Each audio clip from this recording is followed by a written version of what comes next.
ちの歌消えない心の傷メシアを求め続けたあの日の夜 What is up, everybody? Welcome back to episode 105 of the Anime Degens Bullshit Hour. And do we have a treat for you today? And that is the second annual Degeys Award. Before we get into that, best way to support us is to rate the podcast if you haven't. Tell your homies. Jump in the Discord if you want to talk to us all things anime, especially the degenerate side of anime. And before we get into that, we're going to skip the news today because this is going to be a long episode. It always is. And if you guys need news, just go to animenewsnetwork.com where we find it. Before we get into that, I would love to take a minute to introduce our gracious host. We've brought in the big guns this week, ladies and gentlemen. We might have told you he's dead in the past. He might be on his last breath, but he is alive and kicking. Give it up for Sebastian, former Degens host, back from the grave to make sure that Tyler, Nam, and I don't jump through our computer screens and slit each other's throats. Bass, take it from here. Thank you for that introduction, Dan. As Dan just said, I will be the host of the 2024 Degeys, and I'm alongside Tyler, Dan, and Nam, of course. So, as we've already stated, this is a very, very special episode where we'll be doing the Anime Degens Award show, the Degeys. So, how this works, guys, is it's not like a seasonal show.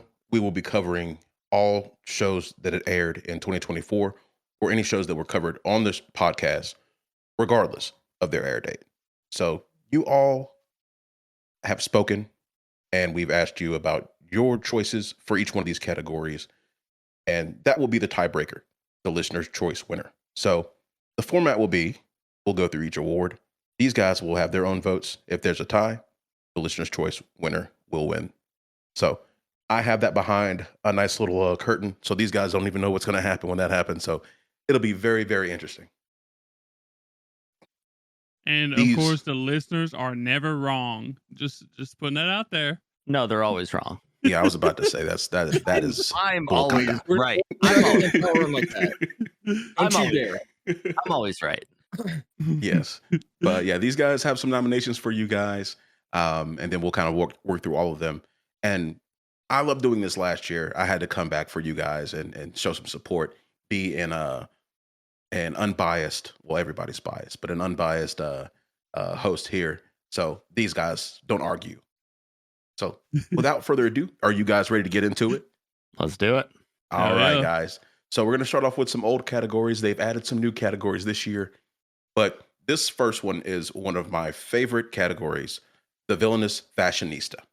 So the winner will be bestowed upon the antagonist who not only threatens the world, but does it in style with an unparalleled level of drip, son, that leaves heroes questioning their fashion choices. So, Dan, start us off with this one. All right. So for my pick for the villainous fashionista, it's a timeless look. It's been around for eons and eons. But I'm going with a samurai who, if you have seen The Elusive Samurai, needs no introduction. And that's Ashikaga Takayuji. This man looks so fucking clean. Like, I'm kind of in my samurai era, so this is a little biased. Like, I'm looking to what I want to be like when I'm a villain.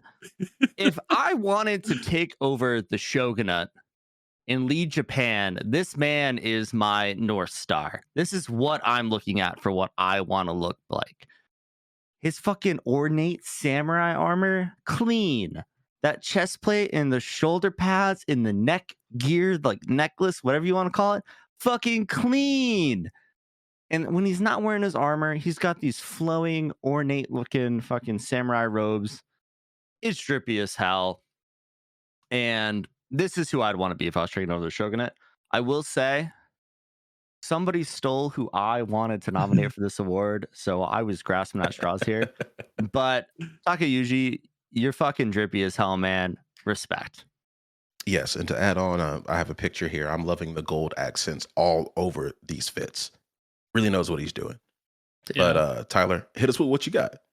And I'm pretty sure that we've seen him shirtless too, and like he's got a good body. So Pause. That's interesting. Pause. That's interesting. Yeah. But anyways, my pick for the 2024 NFL draft is Uta. And y'all may say Uta, she's not a villain, right? But technically she is in One Piece Film Red. Me and Bass watched she's a that fucking shit. villain, bro. Yeah, me she's and wild. Bass watched that. And she was the No, clear antagonist. Dude, She's most definitely a villain. she tried to 100%. enslave the world Yeah. with bops. That shit But- is fucking diabolical. It is. It is. But you know, the One Piece fans, I mean, not the non-One Piece fans, will see her and they'll be like, "Oh, she's not a villain," you know, but she actually is. Watch One Piece Film Red. You don't even have to really know about One Piece to watch it. It's really cool music and everything. Shout out One Piece Film Red. Yeah. But anyways, Uta, she's got the drip. Like she's literally an idol. She looks good. She has an oversized jacket, which is cool. I mean, I don't know what else to say about her. She's just like when I seen this category, I first thought, you know, Nom's choice. But then I was like, no, I'm gonna switch it up this year. I'm gonna go with something nobody else would probably go for, and I picked Uta because she is a good choice. For She's got the sure. drip. And she comes with different fits in Film Red. So, Yeah. you know, it's I- not just one or two fits, it's several fits throughout an hour and a half, 2 hour movie. Very impressive, very, very dense amount of fits in that. Yeah.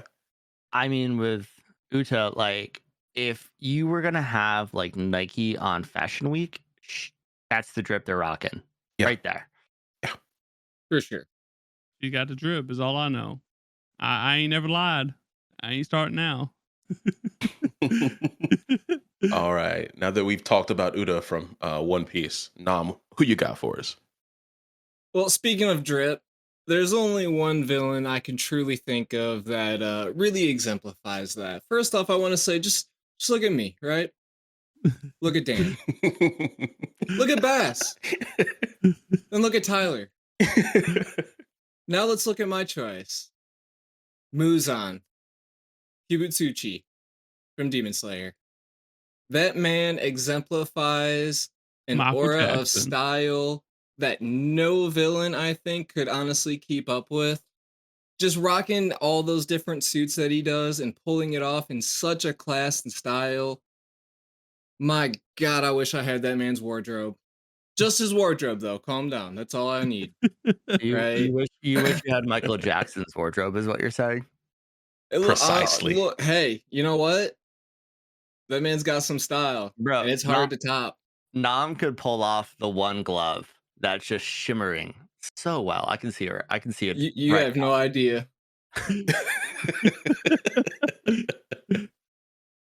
Yeah, some of the Yeah. classiest drip in anime, bar none. The suits. How often do we see villains rock a clean ass black suit like he does, bro? And then the lapels, you're seeing some With the, like ornate the designs. fedora too, you know? Even got the hats. I was Yeah. gonna Mhm. say that. Yeah. Yeah. I mean, I'm pretty sure he won last year's DGs for this category. So, like, there's a reason why this man is up here. You know, he's got the drip. So He could go back to back right now. Ah. he very well. I mean, the way I look at it, right, is we have three very distinct genres of drip in this award today. We have like Edo period drip. We have 1980s smooth criminal level drip. And then we have futuristic Nike fashion show level drip. Like we're really True. expanding on our repertoire of fashion right now, guys. I'm really proud of us. Yes. Yeah, And yeah. it's very hard to kind of decide who's the winner because it's just coming from all different sides, like you said, Dan. Great choices, boys. Great choices. So we'll go ahead and start with the voting. Dan, since you started us, I'm gonna let you go first. Uda. Uda. Oh, Ooh. Okay. I like it. I like it. What about you, Tyler? was that the one you was gonna pick? Yeah. Really? Me Yeah. and you had the same idea. Yep. I had no idea. I thought you was talking about Muzan. So. Nah, dude. You know what? Like, it's old now. You know, like Muzan's been doing it for a while. I haven't seen any evolution in his drip, and that's kind of disappointing for me. That's a good Okay. point. Well, on that same note, I think, idols are at the top of their game. They have to stay looking clean. They have to stay looking fresh. And Uda's got it, There's a reason why she's a super popular mega idol, and I'm picking her. So Never wears the same fit twice already. exactly. They go in the garbage or eBay. And then Nam. So we have 2 votes for Uta, 0 for Ashikaga, and 0 for Muzan. Sorry, Muzan. But Nam, who do you have for us? What are your thoughts? So this one could have gone either way, but instead of taking my professional choice, I'm gonna take more of my my personal choice. I like to be more comfy. I like to be a little bit more lazy, so I'm gonna go with Uda. A unanimous decision we have here, folks. I just want to let you know now, if you didn't pick Uda, I was fixing to call you a fake One Piece fan. Straight up. No, hold up. You don't have to necessarily vote for One Piece every single time it's up to be a mega fan. I don't know. That is true. I mean, I'm gonna say it. The only reason we didn't put him up here is because he has been in the show lately. But Doflamingo wins, so it's fine. Yeah. I mean, Bags. it's true. So I would have picked him, but we haven't seen him in like forever. So, And if we have, he's been in like jail wardrobe status, so yeah, not what we're looking for. Still looking No, fly as fuck though. No. Let's be honest.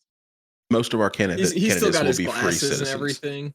Yeah, I love how he goes to jail and the glasses are just still there. They didn't take those away. They took away the flamingo feather fucking robe, but you can keep your glasses, bro. I got you. I know you need those to see, right? For sure. It's just part of his aura, bro. exactly. But guys, with our first award, the villainous fashionista, we have Uta from Film Red. I think a very deserved choice, especially with it being unanimous from our Degens here. Congratulations to Uta. Unfortunately, she could not make it this evening, and we'll have to mail her award out to her. So Wherever the fuck she is, it'll be delivered by Siegel. should be in jail. But we are going to move on to our next award, and this is another great. Whoa. What's up? Talk to Who me. won the No. listener's choice? Oh, excuse me. That We is gotta that's a know. We gotta great know. point. That's a great point. Uda. It was Muzan taking Okay. 77% of the vote. Uta actually came in last with the viewers, the listeners, and then Ashikaga came in second with 15% of the vote. So I ain't gonna say the listeners are wrong because we did give Muzan the winner last year. You're But, gonna say that they're wrong though. They're wrong. very clearly, We were really focused on finding someone who elevated their fashion, and Muzan just stuck to the same mold. We didn't see him progress. Where we saw Uta as a child, she wasn't that clean, and now she's drippy as fuck. Exactly. She really started refined from her the bottom. style. Now we here. Yeah. So Not to mention too, then we also got to see her go through the different outfits when she was performing too. So we Yeah. got to see a lot of different style from her throughout a shorter period of time as well. I Right. mean, And they all she- hit. She is the Taylor Swift of anime. oh god. Yeah. Please. I thought I got away from Taylor Swift until Nope. next Oh, Sunday. boy. Not possible, Nope. bro. You're getting more of it now. Damn. Okay. All right, guys. So let's move on finally to the most eccentric, chatty companion. So with this award, we'll be celebrating the wise talking animal sidekick who doesn't just steal the spotlight. They grab it, bedazzle it, and make it their own personal stage for maximum quirkiness.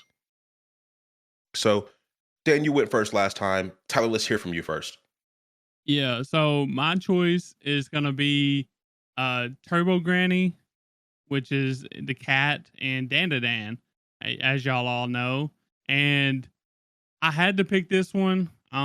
even though I just loved another like a character a lot, but this one made me laugh so much this year. And one thing, like Luffy's voice actor also plays Turbo Granny, which is so funny that we literally get to hear this cat in dandadan just doing stupid shit, like playing on the phone, just saying stupid stuff. And it's like Luffy. So I was like, this is perfect. That's one of the reasons why I picked Turbo Granny, because if you don't vote Turbo Granny, you're taking a vote away from Luffy. So Great, here he is with his. If you don't The vote Academy's for been Turbo Granny, compromised. Jesus. you're a fake One Piece fan. I'm sorry. Wait, is your whole spiel for Turbo Granny just that she has the same voice actor as Luffy? No. I haven't Turbo heard Granny anything. is- I haven't all heard that he anything else pitched. that makes me think that Turbo Granny should be an eccentric. Yeah, you petty need to companion. elaborate. Yeah. They No, literally it's fine if he doesn't. If this is all he's got, she can lose. It's fine. Turbo Granny the cat literally is just setting oddly by and just puts her two smart ass 2 cents in every once in a while, and it's so funny when she does it. Like she could help a whole lot because she's so wise, and but she just chooses not to because she'd rather see the world burn, I think. And it's so funny to see that. So that's one of the reasons why I picked it, because she's just so funny to watch. You literally never know what she's gonna do when she's on the screen because she's so crazy. So I agree. She's great comic relief, but she does clutch up every once in a while for the team. So or help Like, or hurt them. So yeah, she's a it's real like, wild card. if Yeah, I yeah, yeah. really got to, in order to get my body back, I guess I can tell you what to do now, youngins. Turbo Granny would also cut the brake lines in the van with the crew in it just to watch them die. So That's funny. She keeps it fresh, dog.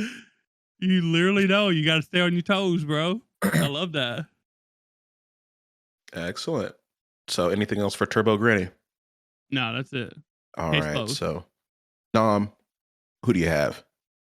For this one, I decided to go with ultimately the character who really kind of had their own show, Shikanoko. And my whole basis around this is it's a talking deer that does some of the dumbest things. Drool that literally perfectly lands on top of people's heads, taking off her head, replacing her antlers. She becomes a deer god at one point. Sick. And she's always saying the dumbest things at the most inopportune times, and everyone's treating her like she's like this holy grail. And then just the absurd amount of chaos that she also causes too throughout. Yeah. Just completely Yeah. oblivious. So I have So- one key remark to poke holes in your bid for Shikanoko here. Mhm. The question straight up listed animal sidekick, and you're here with the Ooh. main character. Damn. Well, you could Wow. argue that she's the main character. She's the fucking title, Or- bro. She could be the is title, but she companion, doesn't though. have to be necessarily the main character. But she is clearly. No, I I am guess the main you could character is the girl argue- from school. You could argue that the blonde is probably a main She would be character the main too, character. which then you could say, well, it's just as much her show as hers. I don't know. I'm just trying to turn my pick into the Kansas City Chiefs with back to back. So I'm just poking holes if I can. Yeah, stop trying to bribe the refs. That's if I see reaching for money, I'll know. That's already got $20. Don't worry about it. It's in my Venmo. I can confirm I have it. Yes. Flawed answer, flawed results. I mean, we are the Degens, dog. But no, I And would we say bought. that while yes, your argument could be valid, I don't see Shikanoko as the main character because ultimately it does revolve more around the student, and then Shikanoko is involved in her life. All right. Hence What the was, companion part. what was the student's name? Top of your head? Bashame. Bashame's the main character. No, Bashame. Point proven. Tyler with the Bashame's over here playing fucking rice. Bashame's stronger, all right? That's all that matters. Bashame's Well, faster. We said Bashame, not Bahumat, dude. That's what I said, Okay. Bashame. Okay. I think that we established that Nokotan is a borderline candidate here. But I want to keep this moving along, guys. So Dan, what do you have? Okay. You know her. We all fucking love her, except Tyler, new from last year. And she's back to defend her crown, and that is none other than Emil from Shangri-La Frontier. Who doesn't love that bubbly, high energy personality and her ability to time and time again deliver perfect comic relief during the most intense fights you can imagine? She's always going to be there for Sunraku-san. She's even bringing reinforcements to a critical battle. I mean, probably the highlight battle of season 2 against Lycagon Shadow. They were not going to win that if Emil didn't show up with the reinforcements. She's ride or die. And I'm going to flat out say it. None of the other nominees on this list have taken down the Usurper Dragon. I'd like to know if they have. Talk to me. Have they? No. Okay. And using their patented move, the Super Emil Cannon, Desu wa? Desu, who is the back-to-back champ? And that is fucking Emil. Say her name, yeah. Hell yeah. You know, we all love a nice underdog story, except for Dan. I'm here to put excellence at the top when needed. There you go. Excellent. So, guys, without further ado, let's get to the voting. Nam, I'm going to have you go first this time for the voting. I'm gonna go with Emil. Oh, I mean, she's too good of a character to pass up. I know Tyler hates her, but I mean, those ears, man. Just the ears. Adorable. This award may have been written for Emil, but that's besides the point. Yeah. Can I go second? I'd like to go second. Go for it. Okay. My vote is also Emil. I'm voting for Emil because I do not hate Emil. In fact, Emil is literally the only reason why I'm watching Shangri-La Frontier, other than it's on the rundown again. So I just want to say that. He's lying. he's waiting to see a pain come to Emil. That's why he's watching. Emil is my savior. And so we have 2 votes for Emil, 0 for everybody else. you know it's gonna be Emil, baby. That's another clean sweep. We have Emil from Shangri-La Frontier winning our most eccentric chatty companion, excuse me. But I also have to let you guys know who won the listeners' vote. So we actually have Emil with only 23% of the vote. Nerds. They're wrong. And then we have Nokotan with another 23% of the vote, and Turbo Granny with 54% of the vote. So it was a landslide for Turbo Granny. Sorry to the listeners for these idiots not agreeing with you. That is not your fault. You're never wrong. They're always wrong. They're wrong. I would like to see the Super Turbo Granny cannon. When it's canon, let me know. Maybe when Okarun gets his balls back, we will see it one day. So I just want to see Turbo Granny's Vorpal Spirit. That's all I want to see. Well, if I did have a vote, I would have definitely picked Turbo Granny, guys. Even though Emil's pretty awesome. Well, guys, we're on to our third award, the Super Senpai. And the winner of this will bestow upon the senpai who doesn't just teach. They transcend into the realm of life lessons, battle tactics, heart-to-hearts, and more. Setting the bar so high that even the plot line needs to catch its breath. All right. So we've let Tyler start one. We've let Dan start one. Nam, it is your turn to start off with your nominee. Okay. So I'm gonna do a little bit of kind of what Dan did, and my vote is, or my cast is more of like a secondary option. Still Okay. a good option though, with Sekio Ayase, who is the grandmother of Momo Ayase from Dandadan. The baddest granny in And anime. Yeah. exactly. And honestly, the way how she approaches teaching is very unconventional. She is very, very hard on the students, which would be Momo and Okaroon, because we can't say his real name. Not to mention though that she's also kind of adopting in some of the others, such as who's the pink hair? Jin. Ira. Ira, Ira. yes. Man. So Ira, as well as even Gigi. the new guy, Gigi. Fucking hate him. Just said Jin. What an idiot. But aside from that, though, she's also taken much more loving approach to other things as well, such as even Crab Brawler, when she decided to gift him a cow for his son.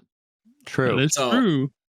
She definitely cares a lot more than she leads on, but she's still got that rough exterior to kind of really try and like toughen everyone up around her without necessarily like saying that's what she's doing. She's got a pretty good I feel sensei mentality to it. I Okay. agree with that, Nom. It's a tough world out there in Dan. She doesn't want those youngins getting soft on her. Much respect. Exactly. Much respect. So next, I believe we have Dan with his nominee. Let's do it. So for my nominee for this award, we're going with Koro Sensei from Assassination Classroom. There are so many reasons he should win this award. I'm going to go into a few. First, his unique teaching methods are incredibly fun and engaging for his students. He randomly can split into 47 different octopi, put on a Naruto headband, and teach people about the will of fire. Very important in your assassination class training. He has a really good balance of toughness and kindness. He never just like gives you the easy way. He makes your job hard for you, but you learn a lot from it. I mean, the goal of this curriculum is to assassinate him. So he doesn't really want that. But he's going to empower his students with the knowledge to do so. And he's very empathetic for all his students, if that's a real word. He tailors his teaching to each of the students' abilities, their individual strengths and weaknesses, and make sure that no one's falling behind through some crazy cockamamie ways of teaching his students how to kill him. And he's a fucking octopus, man. So 10 out of 10 there. Super cool design. But I think you brought up some great points about him being able to adjust his teaching style to his different students. I think that's very important in a sensei. If there's no more comments, we'll move on to Tyler for this one. Yeah, so my pick is going to be Rose from Yes. Strong Way to Use Healing Magic. She's hot. Fatty. She's definitely Not the mommy. hottest woman on this list, though. Dommy mommy, yeah. Yeah, she's definitely not the hottest or the oldest. Sekio wins but- that word. Psycho can get it. Granny Ayase. But anyways, Rose. The reason why I picked her is because she literally took like an otherworlder that came to, on accident. He came to the world on accident. And she took him and literally trained him into the baddest person around. Like he ended up being badder than the main heroes that was supposed to come to the world or whatever. And like the reason why she did that, like how she did that is she trained him. She literally made it so hard on him that he wanted to die, but she didn't let him die. She refused to let him die. And because she knew that one day he would have to step up and be just as hard as she is. So, and not only Usato did she train like that, she also trained the I forget what it's called, the I don't know. She's got like a little club or whatever, or scout party or something like that, and she trained them up. Like they're all like tough some guns, So like even though she puts on like a hard exterior and she's seems like she's emotionless, but she truly cares for a lot of people. Even though she doesn't show it, she is like a god at like battle tactics. Even though she's a healer or whatever, she's literally like a leader of the army. Like it's just so insane. She carried the show, and Absolutely. it's so unfortunate that her voice actor passed away or whatever. But it she was just the reason why I love the show so much. The reason why a lot of people love the show so much, I would say. So Excellent. Yeah. I did just to further sell it as well, though. I mean, she literally figured out how to turn a support magic as well into an offensive weapon that proved to be more deadly than it was helpful. And she was also able to teach others to do that, which really does highlight just how good she is at teaching, as well as being able to use her own skill too. True. Legend. She definitely lead by example. Tell you had a good point. She does carry the show for the wrong way to use healing magic, and of course, I would be honored if she stepped on me. So So, Same. God, it's so refreshing to get somebody else on this podcast saying they want to be stepped on. By the way, just want to put that out there. and there's nothing wrong with that. We don't yuck yums around here. Tyler's just like, yeah, she's cool, and I was like, yeah, she's so smart. And I'm like, I want her to put her fucking stiletto on my throat. She's got And good they're boots like- for it. They're like, whoa, that's kind of a lot. And I'm like, yeah, it should be. Rose is kind of a lot, so it makes sense. Well, without any further hesitation, guys, let's get around to the voting. Believe Nam started us off last time. Tyler, it is your turn. I'm gonna have to go with Rose. Unfortunately, it was a very tough choice between Granny Ayase and Rose, but I just love Rose so much. Dandadan will have a chance, I think, next year, probably to win this, and I'll probably see her again, but Rose probably won't. So I'm picking Rose. Excellent choice. I really hope that we get some better teachers in the 2025 animes than Granny Ayase, because, well, she's not very good at it, but she's hot. Hey, pretty privilege is real, especially around here. So, guys, I'm gonna let Nam go ahead with his vote. I know I kind of sold Rose a little bit more, but ultimately my choice is Koro Sensei. All right. Since I watched it, there's no way I can ever get anyone else pictured as the perfect sensei. He knows your abilities, he'll find a way to make them better. Hands down. Doesn't matter Very who you are. versatile. Very versatile. That's a true mark of a great sensei. All right, Dan, last but not least, go for it, my man.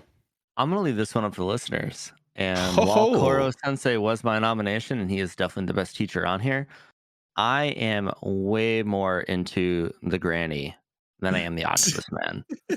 So I'm gonna let the listeners decide this one. All right, that sounds fantastic. Let's Leave it up pull to them fate. in. We'll Let leave me it up pull to fate. Let me pull up our voting, and I'll start from the bottom here. So with 30.8% of the vote, we have Rose. Next, with another 30.8%, we have Seiko from dandadan. So our winner for the Super Senpai DG for 2024 will be Koro Sensei from Assassination Classroom. Hell yeah. I think he deserved it. I just had to stand on my moral grounds here. Understood. I'd rather be have a unbiased. sexy old lady teacher. Way to be unbiased. Love it. I just want to let you know as well. Kriegs did ask me on Twitter. He said next year he wants a Kriegs category. So Ooh. yeah, We'll give him one. All right. All right. Only I like We'll that. give him one. Only if he joins for that one category. We need him to announce the award. We'll pull him in, have him do it, and then we'll kick him out. He's just gonna sit there the whole time and just For watch. for fucking the 2.5 hours we're sitting in recording. He's just gonna get pulled in for 2 minutes. Gotta have him on standby. It's all Well- gonna be Krieg's choices. Nobody else can nominate, so Ooh, we get to vote. I like that. That would be very, very nice. That just but means we're gonna have to watch a lot of ecchi next year, which I don't know if I like that.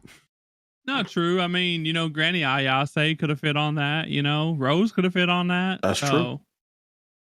But if Kriegs is making the recommendations, we got to get cultured. Well, we would just have to look at pictures, bro. Pictures are fine. So Pictures and Cheshby, why does she want to step on my throat? okay. Back to the normal scheduled program. So No, back to the degenerate scheduled program. All right, guys. So with our fourth award, this will be the king or queen of ass pulls. This award will be given to the protagonist with the astounding ability to pull solutions out of thin air or their ass with more frequency than anybody can fathom, turning even the most dire situations into unexpected and unprecedented victories. So another one of my favorite awards. Let's see who's going to come up for the winner for 2024. Dan, start us off with this one. Who is We're your gonna start nominee? off with none other than Ichigo from Bleach. We've been watching a lot of Thousand Year Blood War arc, and the ass pulls just keep on coming. Ichigo is just the king of power-ups right when you need them. Like, if there was anybody you could think of an anime for that, it would be Ichigo. Oh, I need a Bankai? That takes 10 decades to get. Let me get it in 3 days. Oh, I have this crazy hollow mass power I can't control. Let me figure it out mid-fight against a fucking demon named Grimjow. Oh, I have to defeat a literal god named Aizen. Oh, let me jump in some tunnel where time doesn't make sense and learn Mugetsu, which is literal fucking Shinigami god form with like 3 months of training. Yeah, whatever. I come out. Oh, how did I learn that? I just kind of understood my power. Ass pulls. When he loses his Shinigami powers due to that, oh, how does he get him back? Oh, all his Soul Reaper friends use the power of friendship and just pour some reishi into him, and he all of a sudden becomes a Soul Reaper again. After hundreds of chapters, hundreds of episodes, we find out that he's a Quincy, and he has the quadfecta of Bleach powers at his disposal. And there's more and more and more, but I want to keep this to the anime, so I don't want to give you spoilers. I think in total there's like 7 ass pulls he pulls with minimal foreshadowing, but I'm not mad because these moments are hype as fucking hell and they make Bleach great, and I love it. yes. He's up there. If he doesn't win this award, it might be a slight to his character. But next, we'll let Tyler take over and let us know what your nominee is. Alrighty, I got Mash, Burn Dead from Mashal. And like his whole character is literally an ass pull. His whole show is an ass pull.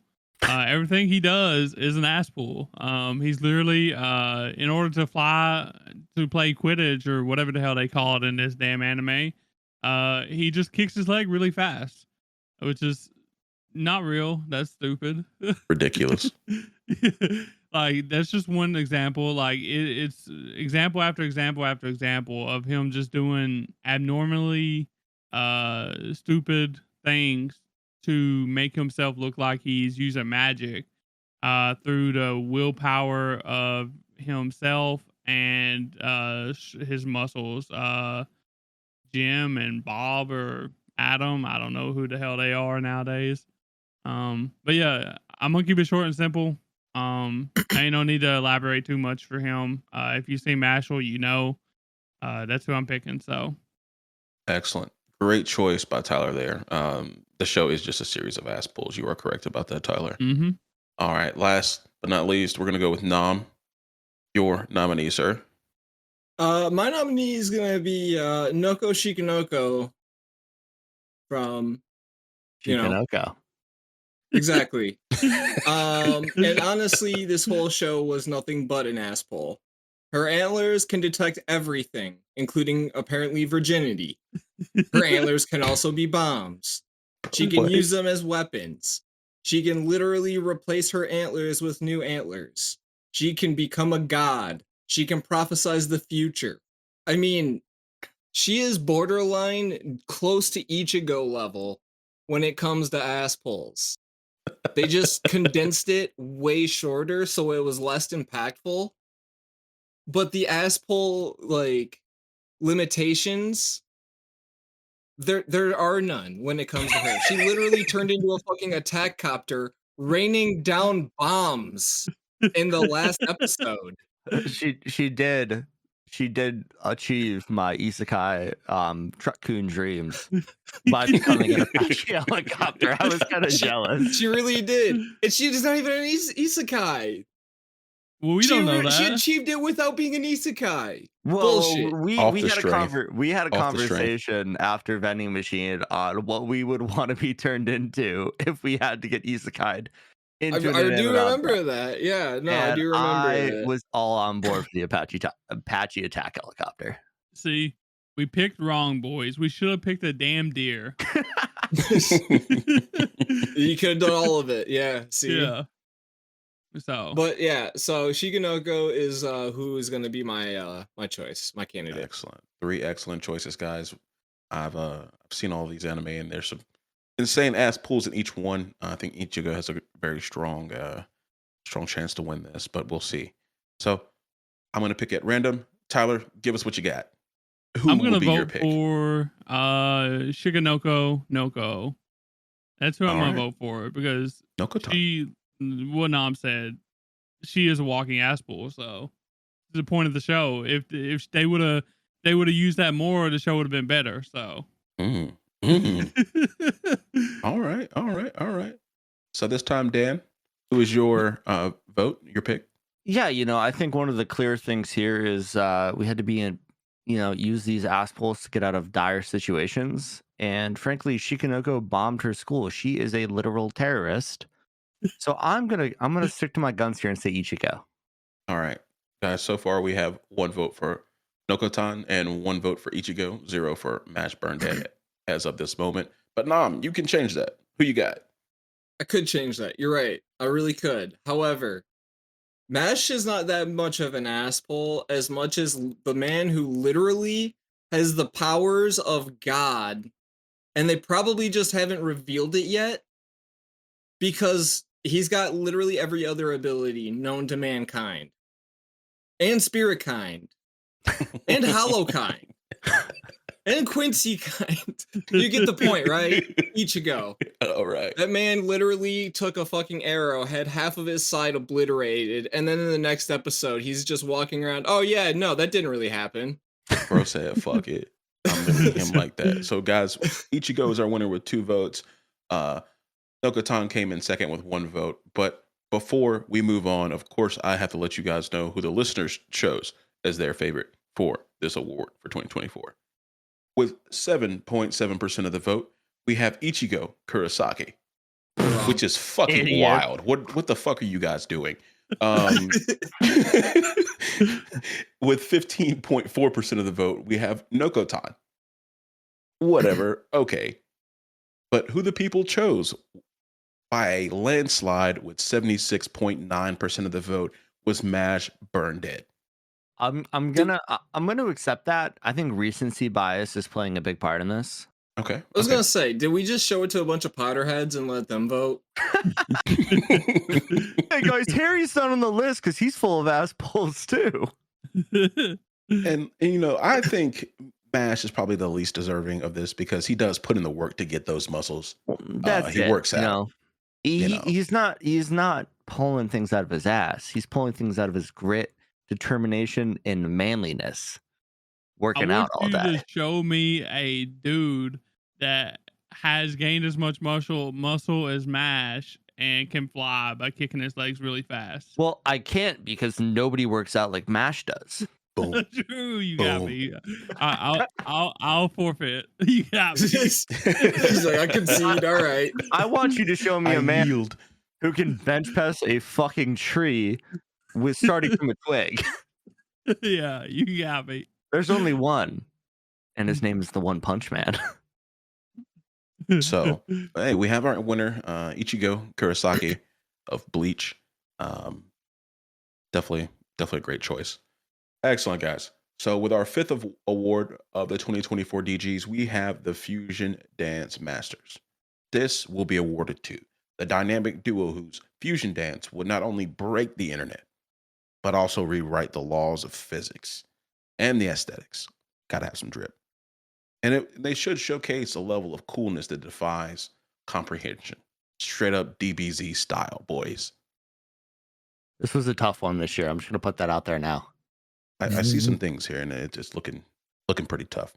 All right, guys. I'm gonna have Nam go first this time. Who is your nominee, Nam?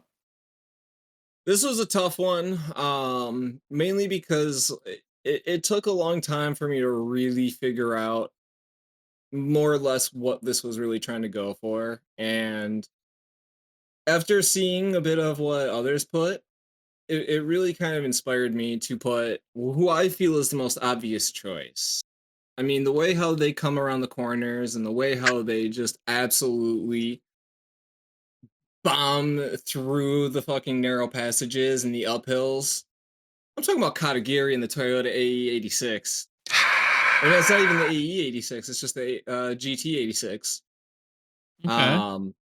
Which is the modern retelling of probably the most classic and infamous, which would be Takumi Fujiwara and the Toyota AE86. Yes, sir. Nothing really kind of sparks emotion in a lot of animes, like seeing Katagiri or even Takumi Fujiwara going around a corner while Euro beats are just blasting in your ear. And they're just skirting around the opposition like it's absolutely nothing, like they were standing still. So good. Even better than a fusion dance. That's a classy ass choice by Nam. Great nominee. I love it. They do bend them fucking corners. Love it. Love it. Love it. Love it. All right, guys. So I'm going to move on and we're going to let Dan take the next nominee. Who do you have for us and the people? So like I said, this is kind of a tough one, and I am putting an image in the notes so you guys can understand where I'm going with this. Clean as fuck. My nominee for this is Bravern and Isami Ao from Brave Bang Bravern. If you haven't watched this yet, I know Tyler won't because it's a mecha and it's a shame. I watched a couple episodes of it. I know what it's about. And you won't watch anymore because it's a mecha. It's literally a boy's love about robots. It's fucking awesome. Yeah, exactly. The reason I picked these two is because, like, you know, the traditional fusion dance mechanism doesn't apply here, but they pull it off anyways. They combine into Burn Brave Big Bang Bravern, which I want anybody to say that 10 times fast. I'll be very impressed. And this is like the most dynamic duo I can think of from 2024. Like, we took the Ace Pilot mecha trope a little further and we added a little gay bromance in there. For sure. And the bond that these two formed led them to reach levels I've never seen in a mecha anime. Like, their symbiotic emotional connection was so inspiring. And as the show goes on, you know, they start with some strife. Isami's terrified of Bravern because he's a giant tonkatsu like robot screaming about like Power Rangers like shit. And he's like, this is terrifying. I'm just lying here naked inside of the cockpit. But by the end of it, they are taking on world-ending opponents. And they literally fuse into the ultimate fighter. And he's fucking gold. So that's like super Saiyan as fuck as I can think. Yes, and that is some coolness that does defy comprehension. I'll have to give it to you. And it's fucking trippy. You should see it when the visor comes down and he goes super big bang bravern, and they get a sword and they just defeat the enemy. Oh, they go Power Ranger mode. Bro, full on. Like, this is like when all the Red Rangers came together at once, but with two dudes. Okay. and they might be gay. Can't confirm. Braver. that. We'll get into that a little later. We're gonna get into that. We're gonna get into that one a little later. We're gonna get into that one a little later. We should just watch the entirety of Bravern and dissect the do queer a thing baiting. on it. And just dissect the queer baiting. Is that going to be y'all's Pride Month watch? Ooh, there we True. go. All right, put it on the list, Tyler. That's a good one. Write that down. Write that down. All right, guys. But yeah, awesome, electric, Great, old. great pick there. So, Tyler, now that you have that noted down, going to be doing this for Pride Month. Who is your nominee for the Fusion Dance Masters? My nominee is going to be from Dead Demons Destruction. But this is Oron and Kadode. And they are literally inseparable. They do everything together. They're best friends for life. They play games together. They like every timeline that happens in this show, they're together. You know, even at the end of this show, they're fighting in a mech against the bad guys together. Like you literally can't find another level of friendship that just belongs together of this level. So, there's Oron and Kadode. They're just so good together. One of them's like very smart, and the other one's like a gremlin that just does what they want to do, and they just fit so well together. So Gotta have some balance. How do you imagine their fusion looking? Because I can just imagine like two teenage girls becoming one teenage girl, and I'm trying to figure out how they get more badass. Well, they just hold hands and skip down the street, and they're one. They're together. Two bodies, one mind. Yeah, they're fused right. together at that point. All right, fair enough. There's no literal fusion. Yeah, Nobody's they don't inside come of together. anybody. That's fucking bullshit. I mean, maybe Fusion. we never did get to see it, but you know, maybe there's like so many timelines, right? So anything can happen, and like the mechas literally could dock. You never know. So, Oh, I like that. I'll let slide. If we got a combo mech, I'm fucking it. Like I All said, right. there's literally Typical. probably infinite like time things or whatever, and they're best friends in all of them. So That is Yep. wonderful. That's very I'm gonna- touching. I'm gonna say it. I didn't put it for this, but we have big-brained writers coming up down the line, and I should have recommended this show for that award because, but in a good way. yeah, Yeah. sure, yeah, leaving the best plot line in the dust and not doing it. Yeah, great. Tease me with world apocalypse, and then don't give it to me enough. All right, boys. Good nominees once again. I don't know who went first, but Nam, you're going first. Who is your vote? I'm gonna go with Katagiri in the 86. I mean, like I said Fucking earlier, there's classy. just not really much as far as like other competition in my mind that really kind of sparks that emotion when watching something as those two did themselves. I mean, he went through even just small subtle upgrades. And even then he got so excited over it, and then just to see all the results that paid off because of it and what he was able to do after the fact. It really, really stood out. So Excellent. Great choice. Great choice. Let's see what Dan has for us for his vote. Okay, Nam, we're gonna get in a little agreement here, quick, right? So I also agree with category and the GT86, but down the line, I'm gonna need your support for another award. Are you What good kind with of that? bullshit is this? They're Uh, creeping up on me, I'm man. willing- Bribery. It's called collusion, and look it up in the fucking dictionary, bud.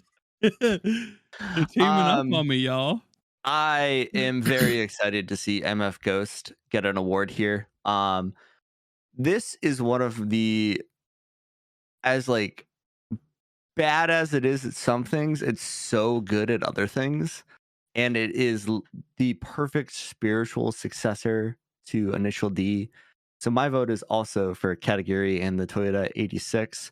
I'm so excited to see a Transformer trying to pick up some slutty cheerleaders at the finish line. Excellent. Excellent. For sure. So, guys, with our third vote, this will be Tyler. Show me what you got. Well, my vote is not gonna be for category in the Toyota 86.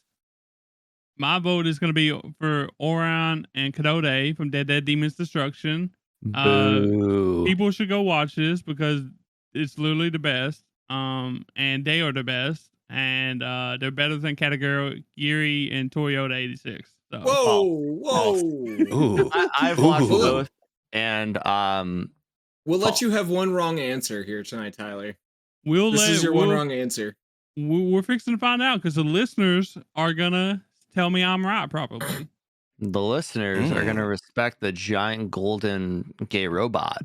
That's what they should We'll do. see about that. You think so? We'll see about that. So, guys, I have the results of our survey pulled up for the Fusion Dance Masters. The people, you guys listening, with 15.4% of the vote, Katagiri and the Toyota 86 coming in third with the people. Next, with 38.5% of the vote, Bravern and Isami from Brave Bang Bravern. I'd love to see it. And with a nice clean victory with 46.2% of the vote, we have Oran and Kadode from Dead Demons Destruction. You know what? That's close enough. Where they were pretty split. They were pretty split, though. Yeah, except for the Toyota 86 with 50% of the vote. That's a hard last. Those It's all right. were People can like be wrong. tied several times during this whole thing, by the way. So, guys, we have the winner, though. It is Katagiri and the Toyota 86 for our 2024 Degeys Award for the Fusion Dance Masters. Great choices. Love hearing from the listeners. Let's move it on, boys. So, our sixth award will be the Unforgettable Fight. And this award goes to the best of the best. The fight that is considered motherfucking peak and then won't be forgotten anytime soon. This time, I'm going to have Tyler start us off with his nominee. Then we'll get to the voting later. What you got for us, Tyler? So mine is going to be from Mushoku Tensei, season 2, part 2, I think. I'm pretty sure it's season 2 regardless. So if you haven't watched that yet or plan to watch Mushoku Tensei, which I kind of don't recommend, but I'll leave it to y'all. Anyways, this fight, there will be spoilers, just a little bit of spoilers. But anyways, this fight, Rudius versus the Hydra. And it wasn't just Rudius, it was like Rudy and his party, Rudy and his dad, and like his dad's party, plus I forget her name now, Roxy. They was all like fighting this big Hydra. And like it was, this is like literally one of the best fights that I've seen last year. It went really hard. Like they got their ass kicked. The first time they literally had to back out, just like you would like in a raid or something. And like they had to back out and just reassess, like, what the hell are we doing? What's going wrong? Because we're getting our ass kicked right now. We almost died. And when people die in this world, they die, you know. And they end up going back and they just barely defeated, but not without casualties. And it was a very, very good fight that became like serious, had a lot of good action, and had consequences for screw ups, which is I really enjoy consequences for screw ups, because in a lot of anime, you know, we don't get those. Like if an anime character screws up, like they just, oh, okay, for the plot, you know, ass pull time, you know. And that didn't happen here. If only it could have been Rudy, but it wasn't. So, oof. It's a great fight, especially when you're ready for the main character to get killed. Yeah, I mean, anybody literally could do it better. So, because he's a weirdo. Yeah, not for real. But yeah, I mean, this at this time in the fight in the season, like I think it was the beginning of part 2 or something. But we was on the up. We was coming up. You know, Rudy act like he was changing himself. I'm not gonna get too deep into it, but like I was actually enjoying it because he acted like he was changing. And then after this fight, we went even further down below from where we started, and it never did come back up. And I'm not watching any more Mushoku Tensei after this, so I'm Oof. done with it. So I'm glad I watched this fight. This fight was awesome. So This fight was pretty cool. Like, I have not watched Mushoku Tensei, and I Yeah. don't plan on it because Rudius is a fucking weird dude. he is. Straight up The weirdo. fight was clean. The fight was super clean. And you only got to watch the highlights. Like the real thing is actually like way better. So, but Excellent, excellent. So let's move on to Nam. What do you have for your unforgettable fight of 2024? So, kind of touching back to someone who was mentioned earlier, actually. I'm referring to Tokiyuki versus Shokan from Elusive Samurai. This was a fight that really kind of had so much depth and quality to it, especially with everything too that had led up to this point in the series. That it was a real treat to see as the main character. I believe that was Tokiyuki, right? Or was Yeah. that So Yeah. Tokiyuki did a really, really good job of just stepping up so much more compared to how he was earlier on in the series. He's still, really being elusive, but now he's able to be more offensive at the same time. And so it was a real good highlight as to just how much he's growing as well, despite everything that he's been going through in his young life. Very good, very good. And just to let you guys know, I'm watching these fights as you guys are talking about them. And Nam, I can really see what you're talking about in this fight. Very nice. Great fight, Yeah. great fight. If we don't have any more comments, we'll go ahead and let Dan talk about his nominee. Before I do, I want to say that I loved the fight with Tokiyuki. Awesome. But it wasn't as impactful to me as what I'm about to talk about with you, ladies and gentlemen, today. And that is I've brought SLF up a lot today, but this fight that I'm about to talk about was one of the best fights of 2024, in my opinion. And that is the gang versus Weathermon. The animation for this fight, like, absolutely insane. The ability that, like, the animation had to actually, like, make you feel the weight of every dodge, every parry, and every strike was insane. Like, I'm watching this and, like, I could imagine myself playing, like, Elden Ring with this fight going on. Like, an enemy that I should have no business fighting and just killing it. The camera work they had during this fight, I know it's not camera work, but that's the best way I can say it. Like, the close-ups of the impact shots, tracking Sunraku as he evades all these moves, like, the way the camera zoomed in and rotated so fluidly throughout the entire fight was incredible. Some of the moves for Weathermon, Sky Clear specifically, was so beautiful. And they used a lot of CGI in this fight, and they did such a good job making it feel so smooth and integrated with the actual animation that it didn't feel clunky, which we complain about clunky CGI all the time. And this did not feel that.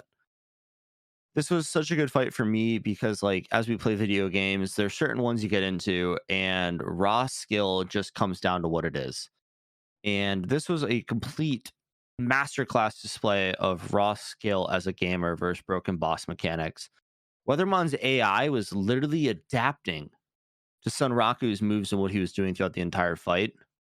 And he had zero chance of making a mistake and getting hit here due to the level cap. And when he did, he was able to use some really crazy techniques to revive mid-fight with an item that is supposed to be thrown at you. And you just toss it up in the air and have it hit him in the head. Crazy. But the thing that really stood out to me with this fight was, like, the bigger picture. You know, obviously we have Pencilgon. She's doing this for Setsuna. That backstory was incredible. We have Sunraku doing this for his boy Vash, the boss bunny, because Vash and Weathermon go way back. which is why Vash is going to be one of the Colossi. Quote me on that. And then we just had Okatsu being Okatsu. But overall, this fight was incredible. It literally lasted 4 fucking episodes. And I was sitting on Crunchyroll refreshing my fucking feed this entire time, trying to watch this the minute it dropped because that fight was so gas. Excellent. Okay. Very great choices, boys. I had the chance to watch all 3 of these fights with the links you guys provided. So thank you for that. Some real heat. I've been watching the last 5 or 6 minutes. Really, really enjoyed it. But without further ado, let's get down to our voting for the 2024 Unforgettable Fight. We'll go ahead and start with Tyler this time. Alrighty. Who has your vote? My vote is gonna be Weathermon. That's who I'm gonna vote for. I really enjoyed Weathermon. It was really tough between Weathermon and the Hydra fight. Not saying anything bad about Lusa Samurai. It was really well too. But those 2 was, top of my list last year. And I guess the only reason why I picked Weathermon is that I just don't like Mushoku Tensei. Even though I really love this fight, I just don't like it. So I can't put that over Weathermon since Weathermon was like one of the best fights last year. So Okay. And the craziest thing is that fight didn't have Emil in it. Emil was not brought to the battle. that's right, because they was afraid, she'd die or whatever. And That's why Tyler liked it so NPCs much, because he hates the bunny. Oh God. He won't admit it, but we all know. We're just trying to help him come to terms with it, is all. Very important. Process your feelings there, Tyler. All right. So next we'll see Nam. Who is your vote?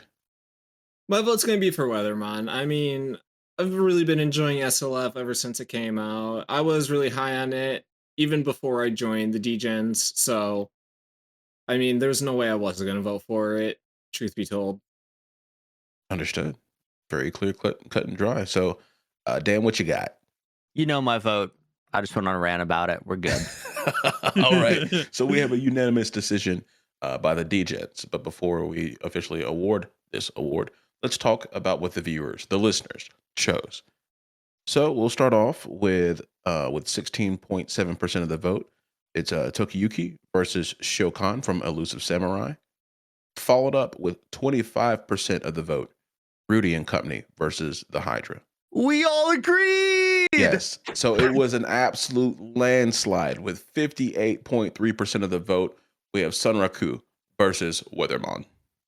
There you go. Insane. That's a 4-0 victory from Weathermon. Congratulations. You are the most unforgettable fight for the Degens in 2024. Cool, boys. So let's move on.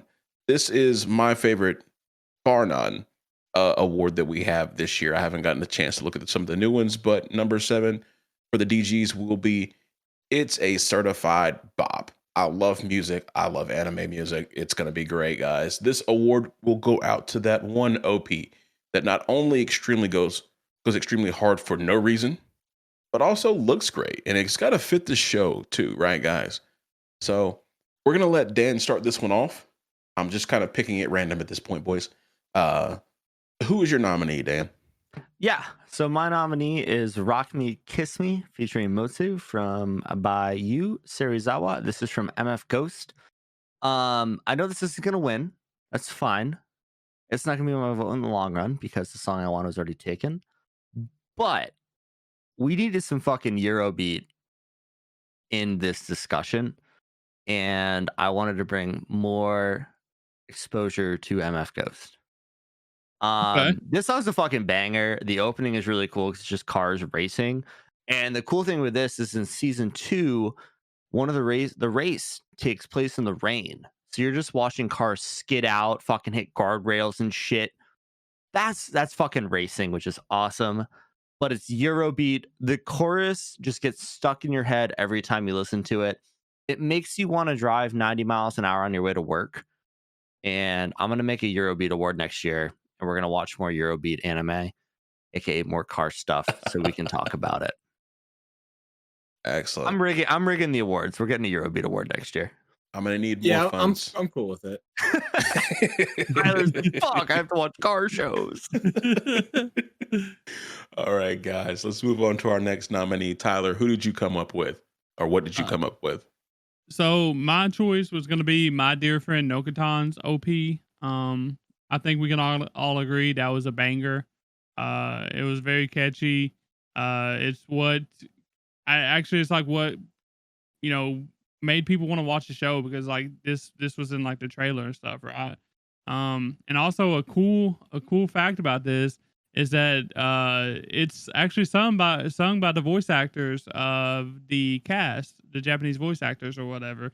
So not only is it a banger, like they literally sing the song, so which is like super cool when they do that.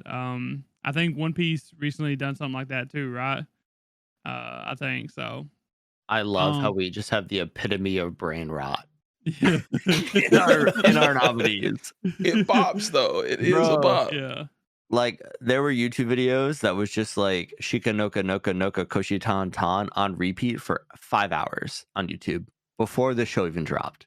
Yeah, I mean, I literally put one that was like 5 minutes long in the Discord and pinned it. I don't know if it's still there or not, but like it's just so good, bro. Like you get that in your head when you start singing like Shika Noka Noka Coach Tan Tan. Like if they watch anime, they gonna know. They're gonna be like, I heard that shit because it was everywhere. So, and I think that's all I need to say, really. People right. know. So, Nam, what are your thoughts on this nomination? I saw you shaking your head over there. Honestly, I don't think people are going to necessarily recognize it anywhere nearly as much as you give them credit for, Tyler. Most people that watch anime would not go out of their way to watch this shit. And believe me, I've tried. I'm not saying that. I'm saying that they've probably stumbled across it if they have any kind of social media presence and they have an anime algo. They probably stumbled across this song, and they probably know it. Okay, yes. I can understand that. Very interesting. Well, so we have one more nomination we need to go through, and that is from Dan, the Big Tuna. What? Let us know what's up. Wait, no? No, I already won. Oh, yeah. Nom didn't say his. Oh, Yeah, sorry. It's Nam. My apologies. Nam is bringing my vote to the forefront right here. Oh, okay, that is right. We did do MF Ghost. That is my fault, guys. I'm a little hungover, I will admit. No, it's all right. It's all right. We'll save the best for last anyways. Honestly, I think more people who don't watch anime probably know about this one just because of like how catchy it is. It's got 3 different kind of like tonal shifts throughout the entire song, and it hits so well every single one of those shifts with just the background music and then the change in their pacing and the way the lyrics and stuff. I'm talking about Otanoke from Creepy Nuts, the song for dandadan. I mean, I don't think that there was any song that I purposely searched out that I actually put on repeat like 15 times throughout the morning.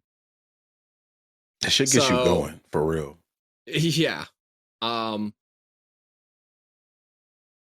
Honestly, if you don't know it, just go listen to it. You're welcome for your new favorite song for the next 3 weeks. If you don't know it, you live under a fucking rock. What can I tell you? Well, I think this is going to be a pretty easy vote for everybody, but I'll go ahead and circle right back to you, Nam. Who do you vote for the certified bop? I'm going to vote for Otanoke. I will Excellent choice, my boy. will also vote for Otanoke. All right, let's make it quick. Tyler, who you got? Okay. Well, I am gonna vote for my dear friend Nokatan, just to be different. You're wrong. You're so wrong. Also, I want to bring up Creepy Nuts. They also did Mashl's OP, which was last year too. So Another a lot bop. of people. Yeah, but that one wasn't as too. good. Yeah. Well, it is very highly listened to, but Okay, so we have 2 for Creepy Nuts, and then 1 we have for my dear friend Nokatan. So I'm also going to let you guys know who the listeners chose. No one chose MF Ghost. No one chose Rock Me, Kiss Me. So it is what it is. But with only 7.7% of the vote, we have the OP for my dear friend Nokatan, and with 92.3% of the vote, our biggest landslide so far, we have Otonoki from Creepy Nuts, the There you certified go. bop of 2024 here for your Anime Degens. Congratulations. Hell And this yeah. really was just a wonderful song. Really, really enjoyed it. Great nominee. All right, guys, let's move it along. And we're going to talk about our 8th award of the evening, which will be a legendary tale.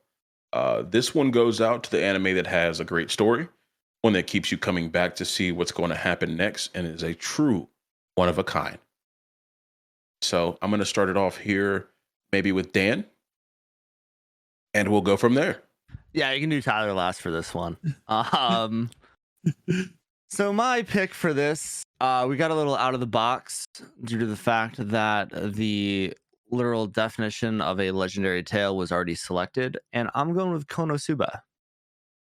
The reason I'm doing this is because this show redefined an overplayed genre with a blend of perfect humor, parody, and lovable shout-out darkness characters.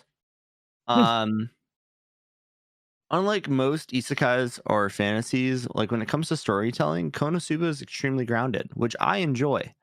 It makes it more relatable. We have less Kiritos, and we have more struggles with money, weird quests, and like the bureaucracy of being in the guild. I love that. We see his party struggle over and over again. Like half the time they go into battle, I'm like, okay, I know they're somehow going to pull this off, but how the fuck are they going to do it? Because Explosion. this gang of misfits is a bunch of idiots, and it's probably going to be from Explosion. I'm giving this its own award, and it's the winner of the "I'm just here so I don't get fined" award, because we know this is going to another nominee who I'm not going to name because it's a literal fucking masterpiece. Yeah, we're going to save that one for last. Oh, show. All right. So, Nom, what do you have for your nominee? Mine is going to be Assassination Classroom. The reason why I chose this one is just due to the fact of the character growth that is highlighted throughout it. It only has 2 seasons, but both of them are over 20 episodes long. And they do a really good job of not only introducing new characters from time to time, but they also give each character its own presence in the show and properly highlights their growth as well. And then reaches a satisfying conclusion that ultimately leaves you wanting more, but is perfectly acceptable to still be able to go back and rewatch. So Rewatchability, very important for this. So, great nominee. Tyler, I think we all kind of know what's going on here, but let us know who your nominee is. I'm proud to have the honor to announce the 2024 winner of a legendary tale, and that is going to be Frieren, Beyond's Journey End.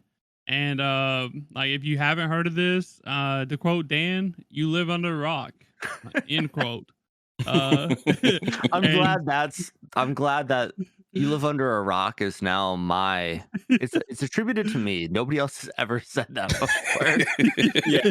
You Google First "You Live coined Under a here. Rock," it just shows Dan from the Degens. Yeah, exactly. If somebody can pull that off, I would be ecstatic.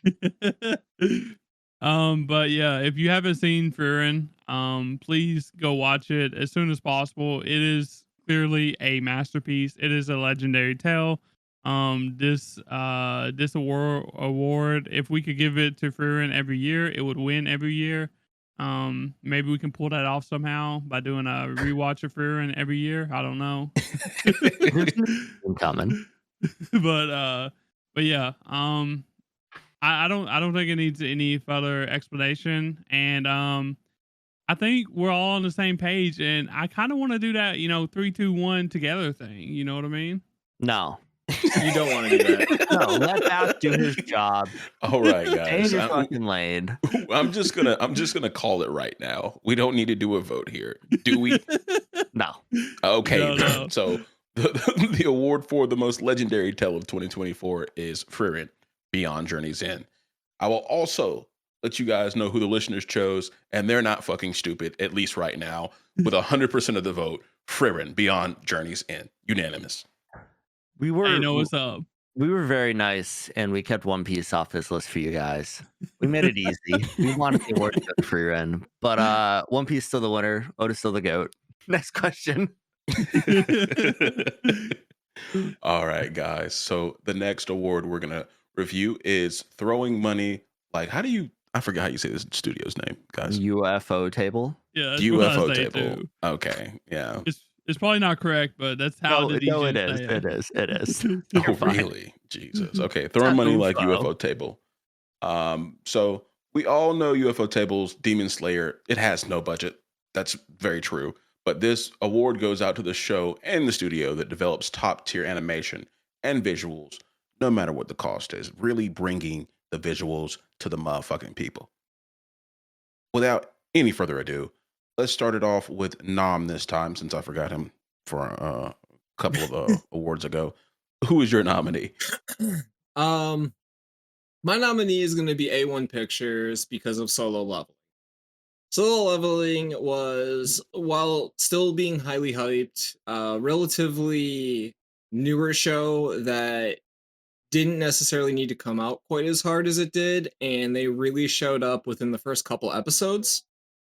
Not only that, but they've also been able to keep whatever budget that they've had going throughout the entirety of the series to still put out, even just probably last episode, extremely high quality animations, no matter what.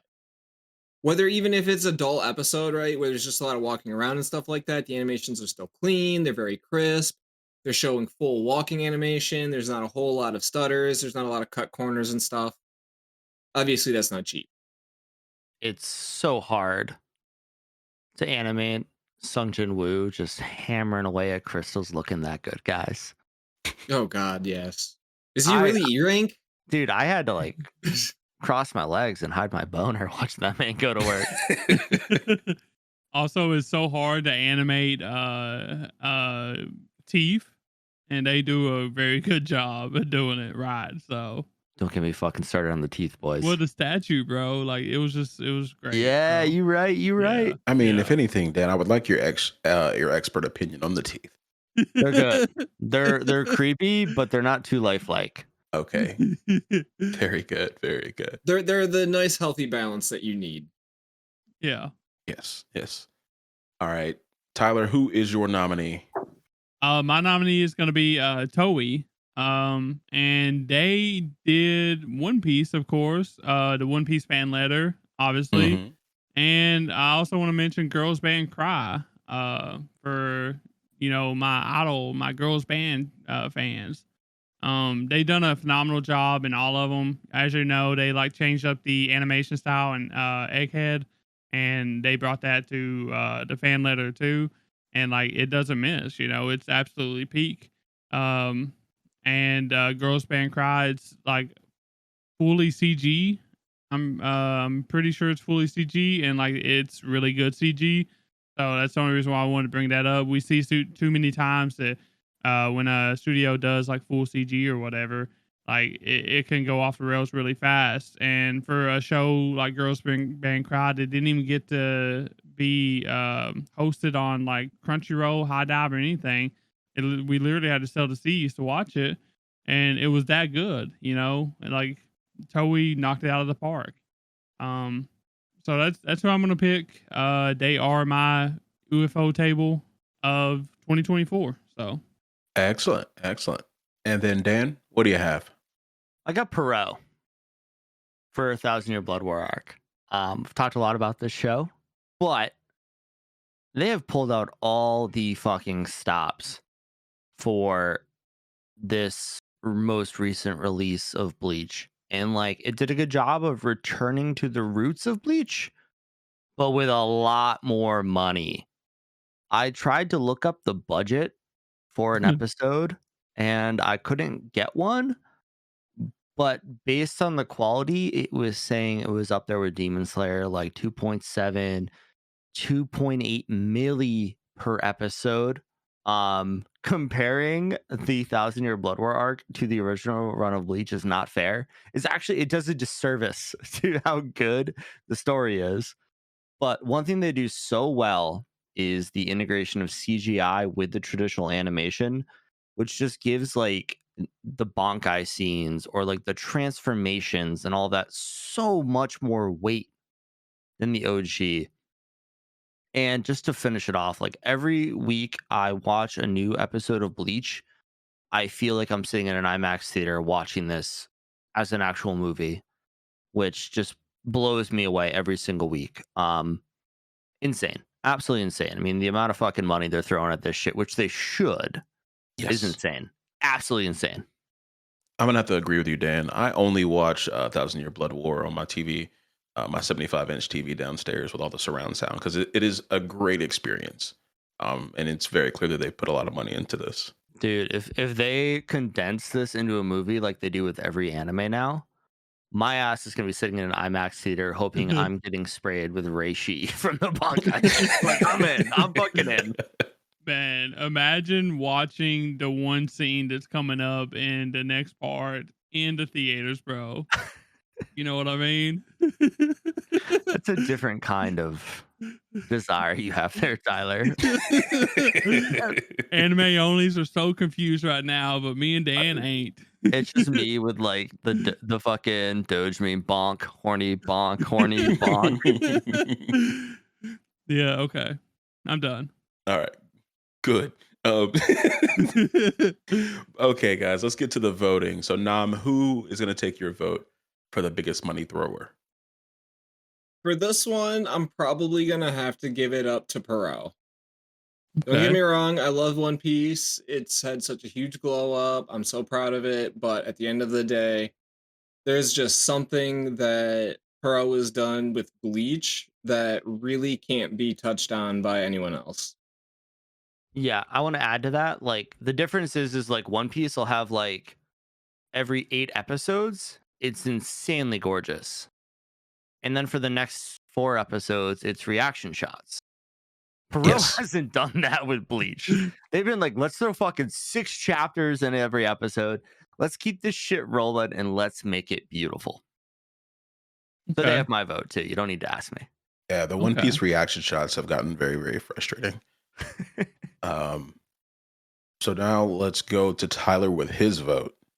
I was gonna say Bankai, but you know, I've watched the One Piece fan letter over 10 times. It was so beautiful. It was so great. And honestly, like, find another studio that can animate Luffy smacking his ass. And I will vote for them. Toei, hands down. All right. Sounds good to me, dog. He's like, reaction shots aside, Luffy smacking his ass puts him at number 1. That's all he needs. So right now, I gotta say, Tyler, you say a lot of really sus things. Just so you know. Yeah, Fast, you missed an episode where Tyler, I think we had a horny counter going, and it was like 36 times he said horny in one fucking segment. No, he was there. It was in one segment. It was like a 5-minute part. Yeah. I was. He's just horny. It's like, shut up. We get it. Hey, what can I say? Okay. That's my job. I just say stupid shit. Well, guys, we have 1 vote for Toei and 1 vote for Perot. 2. Dan. 2. Dan had 2. No, okay. I did vote. I told you to roll with Perot. Oh, okay. Yeah. All right. Missed that. So Perot is going to win throwing money like a UFO table, and we'll quickly go over the listeners' choices. With 23.1% of the vote, we have Perot with Bleach 1,000 Year Blood War. With 30.8% of the votes, we have Studio A1 Pictures with Solo Leveling. And with a landslide victory, we have 46.2% of the vote going to Toei for One Piece, Egghead, and Girls Band Cry. There you go. Not even close, guys. All right. Our non-One Piece fans, they just love Toei for some reason. Love to see it. One Piece bias, for sure. Yeah. So with our 10th award, we're going to go Love is in the Air. So these awards wouldn't be complete unless we threw in some romantic vibes for Tyler, of course. So this one is for the lovebirds, the soulmates, the best couple slash ship of 2024. Since this is geared towards you, Tyler, we'll let you start it off, my man. Okay. I will start it off with Yuki and Itsomi from Sign of Affection. And I just want to say, for the listeners that have seen this and the listeners that haven't seen this is legit the only couple on this list. All the rest of them is probably going to be ships. This is a certified couple, and we got like one of the hottest dudes in freaking anime, right? Pause. Slice of life anime, right? And you got one of the cutest girls who is like deaf, and it's just a fun dynamic of Itsomi learning sign language to be able to tell her like, I love you, or I want to spend more time with you. Like the things he does for her is like just so cute. It's literally like a definition of love. Like, what would you do for your loved one? And he will literally learn sign language to, further communicate with her, instead of like texting or like mouthing stuff or whatever. But he's like a genius. He travels the world, and she wants to, travel and eat too and stuff like that. But yeah, that's gonna be my choice. Sign of Affection, Yuki, and Itsomi. All right. So he said this is the only legit couple on here. The rest are ships. Nam, what do you have to say about that? I'm not very happy about that, because if you believe that, Tyler, it makes me question if you've even actually seen the couple I'm about to mention, which is Momo and Okarun. Well, so what he's getting at here is that while Momo and Okarun are an insanely better couple, they just haven't become Facebook official yet. Yeah, they're not. I mean, and I get that. I do get that. However, you cannot deny the dynamic between those two. Not to mention, Okarun is literally who Momo has been looking for. His name, his mannerisms, everything about him. It's literally her dream man. Okay. Right in front of him. And the best part is that he's constantly around. The two of them are literally glued to each other's hips. They can't stop thinking about each other.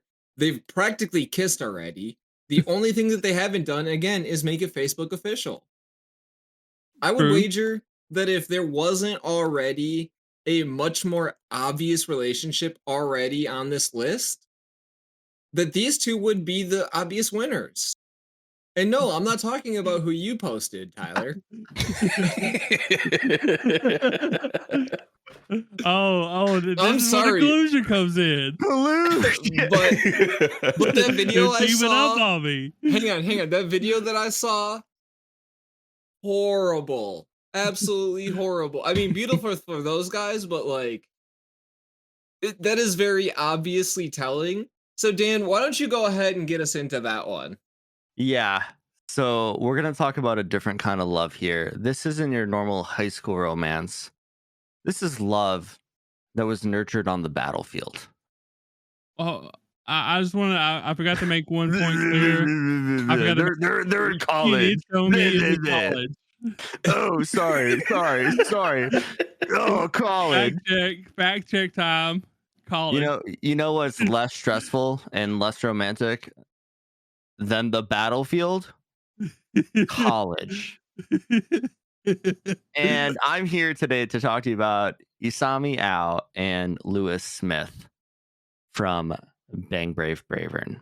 I mentioned a lot about their dynamic and their bond during the Fusion Dance Masters because they turned into a giant glowing gold robot, which is beautiful. But the bond these two have nurtured on the battlefield and goes well beyond what you can do in a classroom in college. And I'm going to keep it real with you guys. These guys are either madly in love or this is the most intense queer baiting I have ever seen in anime. Can confirm. The ED for this show is literally them shirtless on a stage dancing and singing, professing their love to each other. If you go in and read the subtitled lyrics, it's about bonds and fiery passion. They're holding hands. And there's one line that just really stuck out to me, and it's that love is a spiral, intersecting spirals, mixing blood. So the ability to shed blood with your lover and your romantic partner is 10 times holding hands and kissing under the moonlit sun or moonlit sky when it's snowing. That's okay. But this was different. Lewis Smith died in battle, literally went through some crazy ass fucking portal and became a robot to go back to his partner and fight alongside him in a fiery passion of love and romance. And that blows whatever Tyler's bringing to the table out of the water. We are transcending time and space with a robot for love. And he's talking fucking sign language. And the passion between these two isn't only burning, it's an explosion, quote unquote, lyrics from the ED. Damn. And Red. Inclusion even got the bass too. I'm by myself out here. Nah, you got me. Hey, you got me. I ain't gonna lie to you. Hey, it's 2025. We got to be a little woke here, right, guys? Yeah, sure. I just want to say, that would be my second vote for this category. But sorry to shoot the gun, but I'm voting for Yuki and Itsuomi. So, all right, duly noted. Nam, who you got? I'm gonna vote for Isamio and Lewis Smith. Right. I mean, don't get me wrong. Shocker. Don't get me wrong. Shocker. Momo and Okarun definitely exuded something, but I'm gonna wait until the second season to see where that really happens. Now that we've got Gigi in the mix, those two guys, they've got nothing but each other. Quite literally. Excellent. Okay. Quite literally. Well, Dan, I'm gonna put some words in your mouth and go with Isamio and Lewis Smith here. Bang, brave, braver, and bang, bang, bang, bang, bang, bang, bang. That's what they sound like when they're fucking. Well, shit. Here we go. This is why we got the explicit tag, boys. Well, we have Isami and Lewis winning Love is in the Air award. We'll quickly go through the listener choice winner with 7.7% of the vote. Isami and Lewis from Brave. They just don't get it.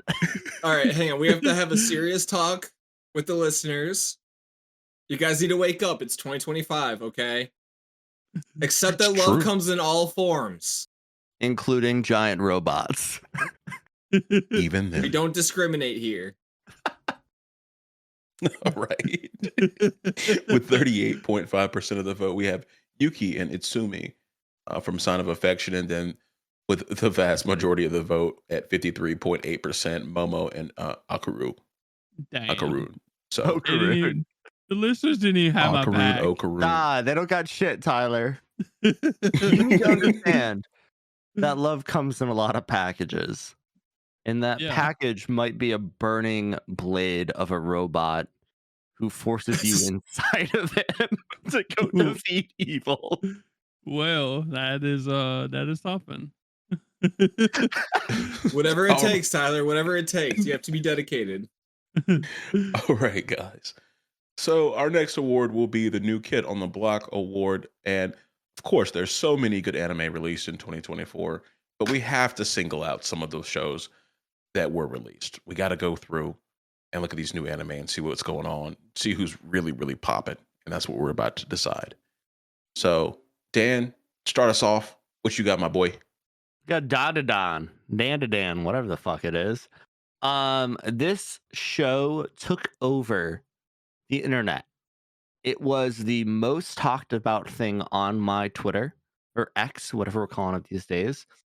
And there are so many things that just show the impact that this show has had on the anime community. While it might only have an 8.5 in on Mal, it was one of the most talked about shows. The manga sales have absolutely manga. What did I say? Manga. The manga sales have absolutely mango sales. The manga sales have absolutely exploded due to the success of this anime. And I tried to find some numbers to back this up, but ChatGPT is not good at looking at the latest news. And frankly, I did not have time to look for them. But dandadan outlasted both Dragon Ball Daima and the Demon Slayer Hashira training arc on Netflix in the top 10 for non-English speaking shows. And to put that into perspective, that is the granddaddy of anime and probably one of the most popular shows of the last 6-7 years. What are we gonna say? I don't know. Whatever. It doesn't matter. Dandadan is dominating, and it's weird, it's horny, and it's gonna keep staying at the top of the charts. Excellent choice. All right. So we'll go ahead and move on to Tyler's nomination for the new kid on the block. What you got, buddy?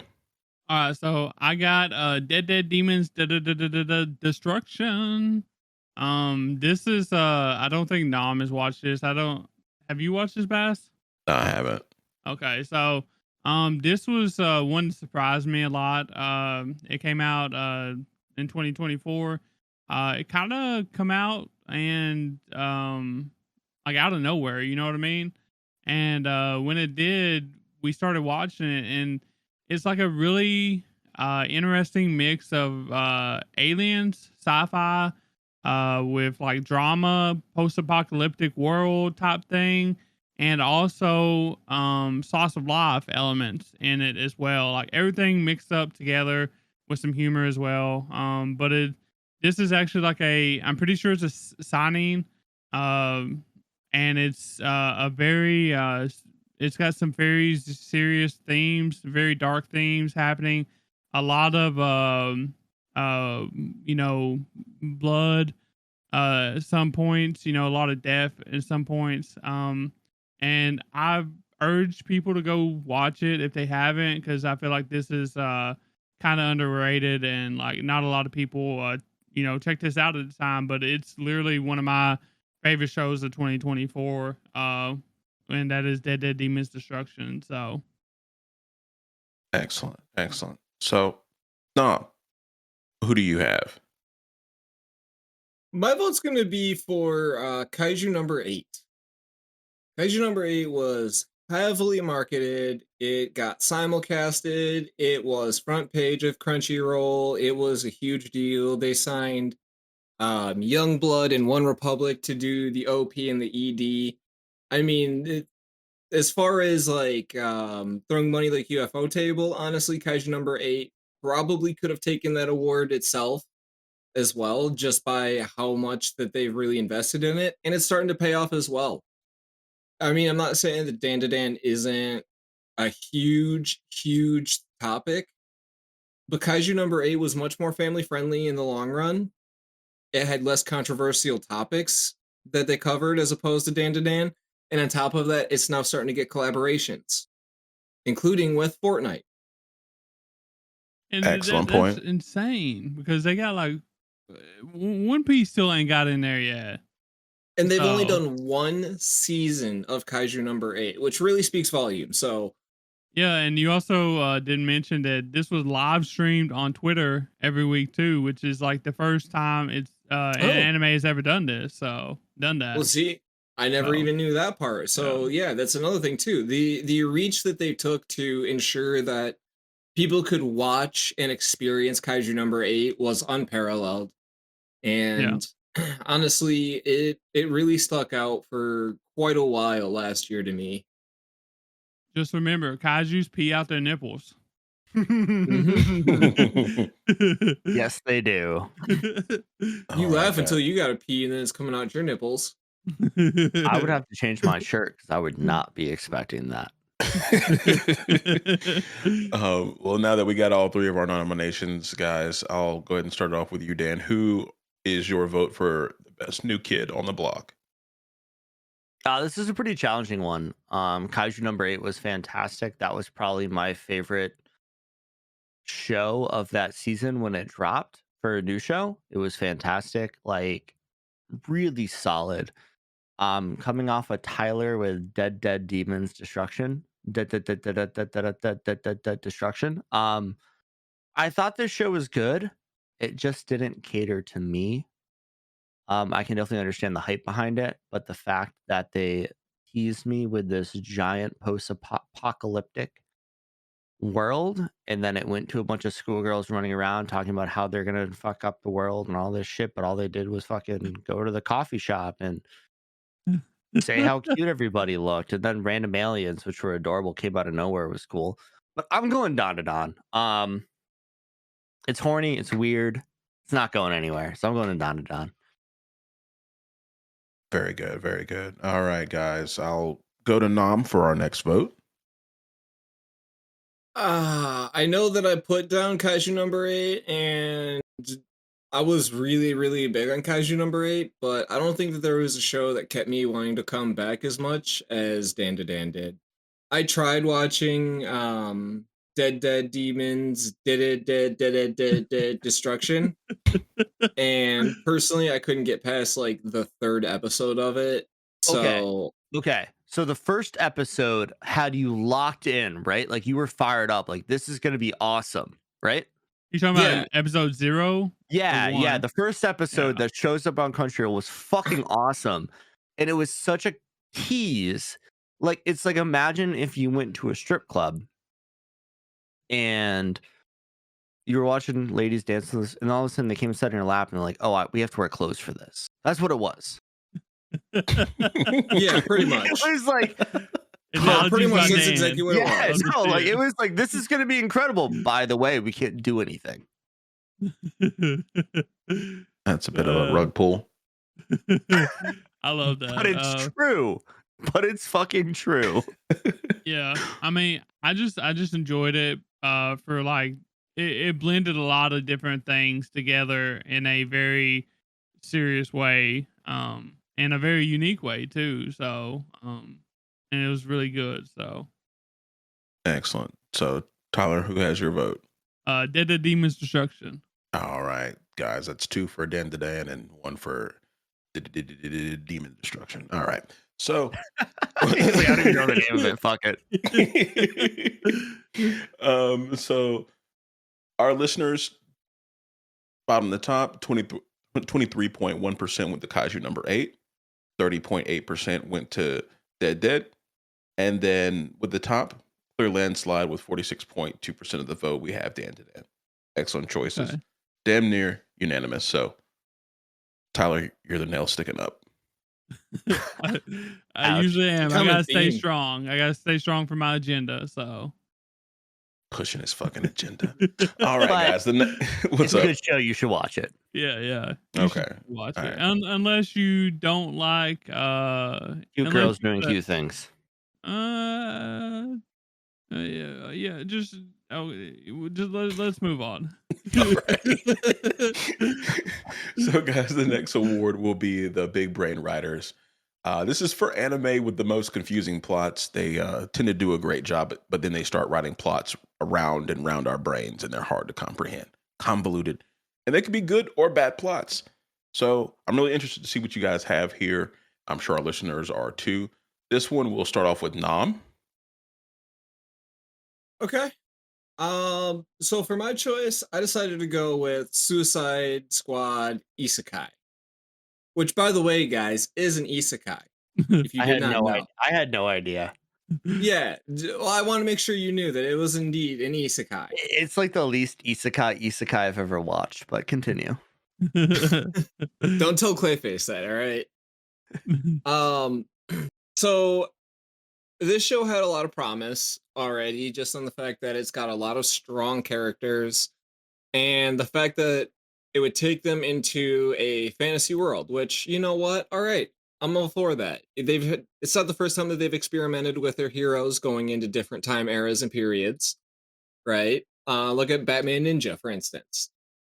That being said, the problems with this one stemmed from the uneven pacing. You would have one episode that would progress fairly well, and then you would have another one that would drag on. You also had, what was it, 8 episodes? 9 episodes, I think it was. It wasn't even like a full season's I think it worth was of 10, episodes. yeah, or 11, 10 or 11. I don't know. And basically, they compounded everything that was at the end into the last, like, 2 episodes. which really made it very hard to keep up with. And then some of the animation was a little muddly. Um, and not to mention too, like you really didn't flesh out many of the characters. And at the end of it, you left off with a cliffhanger, which led to something promising, but at the same time, it didn't really have much weight to it either, with Joker still being in like the fantasy world, right? So Suicide Squad Isekai, which is an isekai, is gonna get my vote. All right. Excellent. So next we'll Sure. do Tyler. What do you got? It was me all along. I just wanted to say that because of Joker. But anyways, my choice is going to be Go Loser Ranger, and it is going to be for the bad reasons. This had a lot of hype. This had a lot of promise. We was very excited to watch this when it came out. But paired with like bad pacing and I guess directing decisions, I'm not sure how to put it. It ended up being just a mess.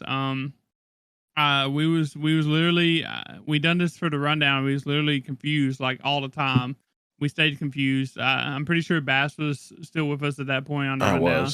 I was. Yeah, it was super confusing. Like we would end one episode and the characters would be one place and they would be, you know, halfway dead or whatever, and then next episode they're just up alive and well and in a different place, and like nothing made sense. It just started not making sense.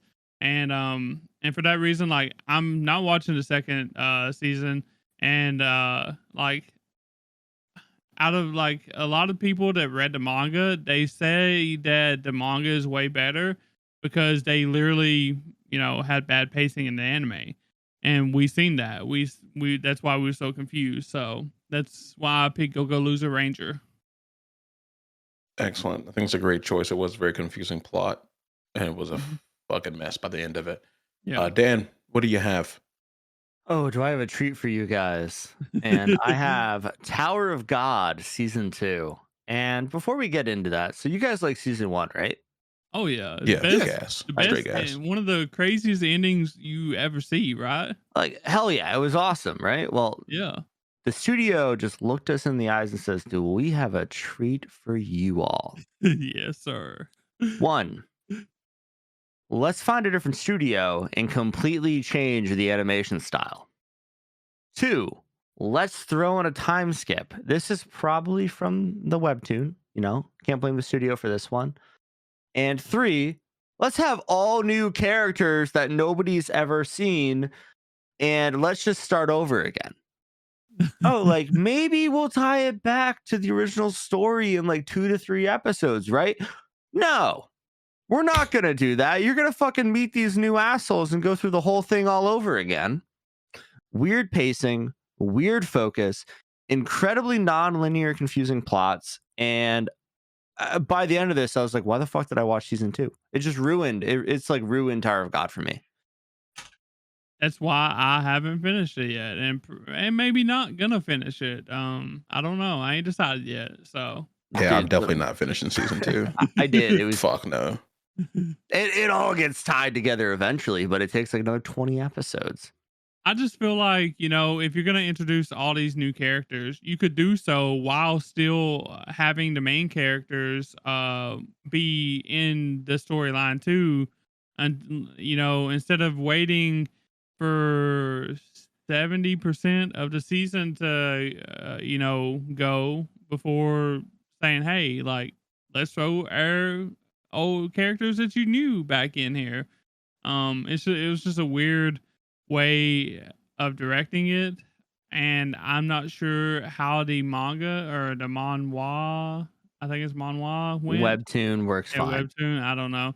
I'm not sure how that went. I don't know if it was the same way, but I've like, there's got to be a better way. There's got to be a better way to make us care for these characters while giving us the characters we actually do care about still every once in a while. So and Yes, we just didn't get that done. So One My of the biggest most problem. confusing shows I've ever watched. I had to check and see if like a movie came out between season 1 and season 2 because I just didn't know what the That's fuck how was you going know. on. Yeah.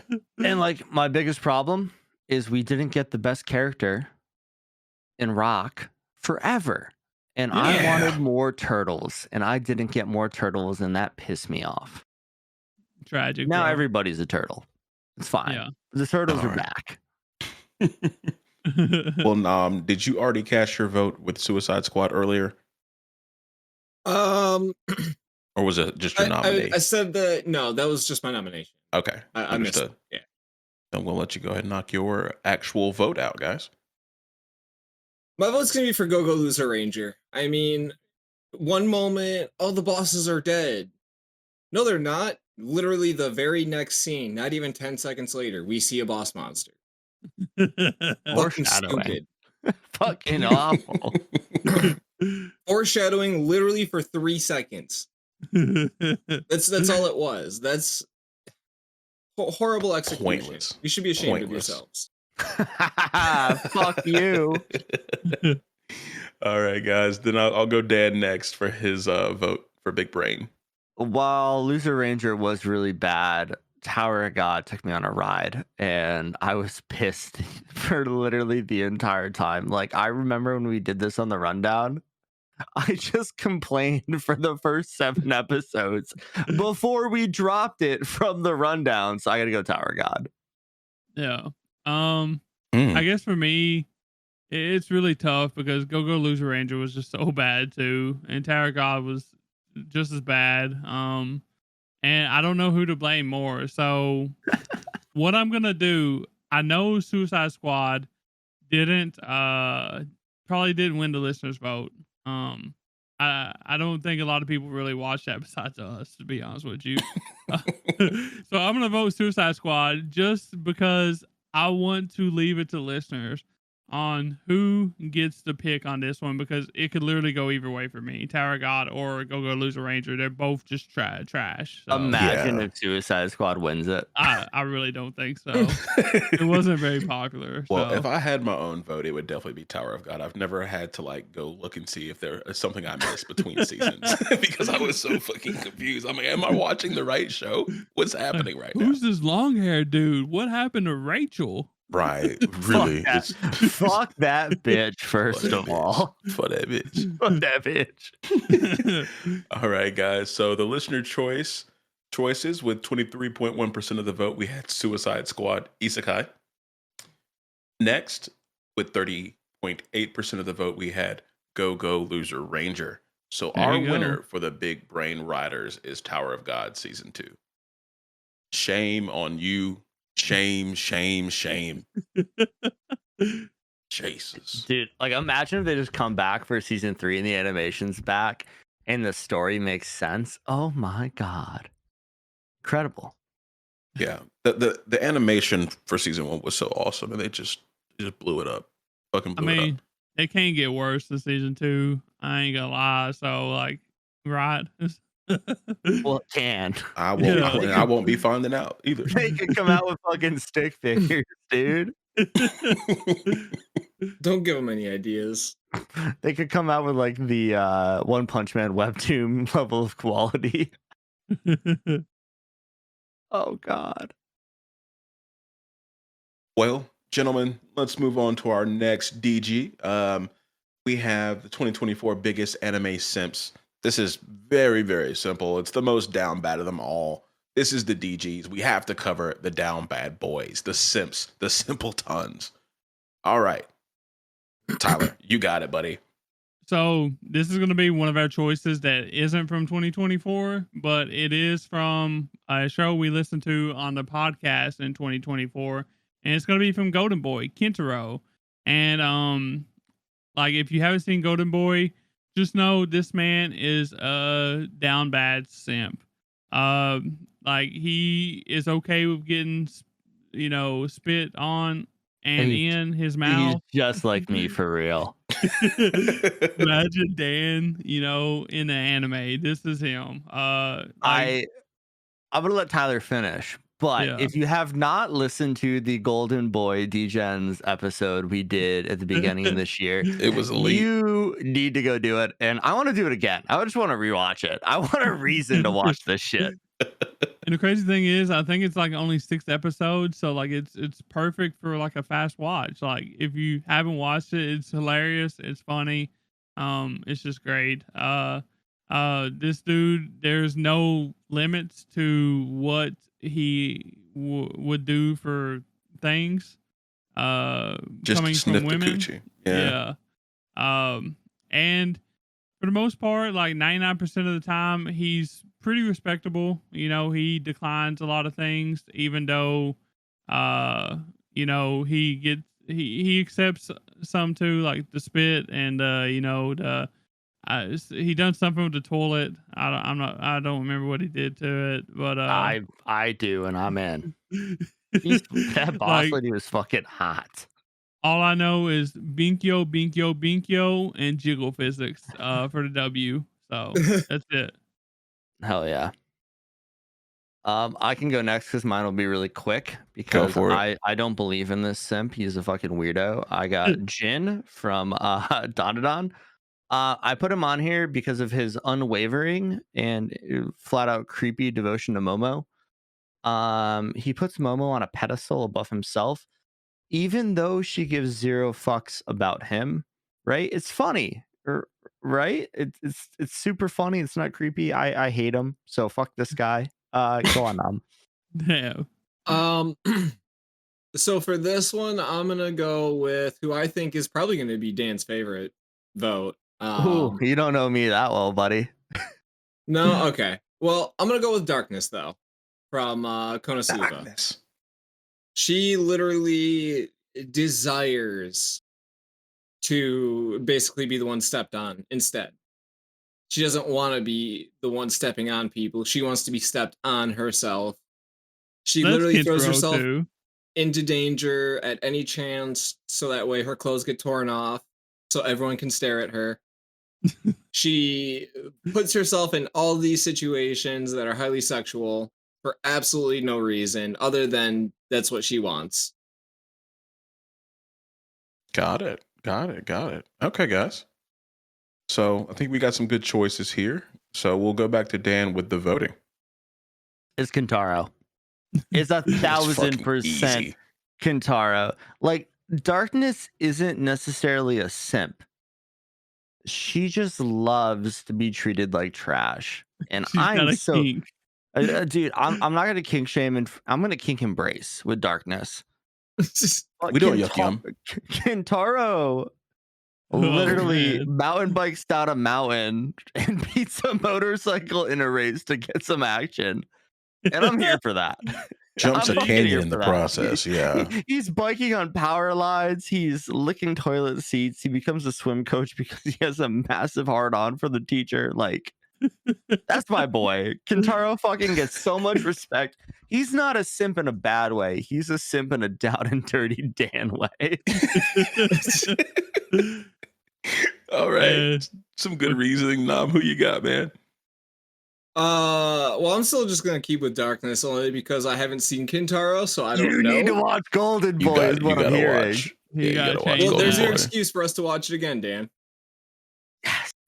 We can do it on the like the next Showdown Throwdown or whatever. Make him watch it. Excellent. So Tyler, who do you have? I'm going Kintaro too. It's so I mean, easy. Binkyo, Binkyo, Binkyo, baby. Yeah, Kintaro's a nasty boy. He takes biggest anime sim for 2024. Dude, he takes biggest anime sim for eternity. Like, Sanji has nothing on this guy. I could not understand what I was watching. But you were into it. I was, this man's getting it how he's living, man. I ain't going. It is what it is. You know what I'm saying? So educational, just fucking drawing boobs on his notebook. My man has a thirst for learning. Bro, dude was smart as hell too, bro. Like shit. Nah, All right. the women in the show are like 90s anime fucking baddies. Yes. No, like that was back when they made him fucking bad. They made just jiggle physics for the first time for Golden Boy, I believe. So everything was just overly jiggly for no reason. God tier jiggles. Well, guys, we'll get to the listener's choice really quickly. With 23.1% of the vote, we have Jin from Dandadan. Then going up to 30.8%, we have Darkness from Kanosoba. And then with 46.2% of the vote, very deservedly, is Kentaro from Golden Boy. The listeners know what the fuck's going on around here. It's a great watch, by the way.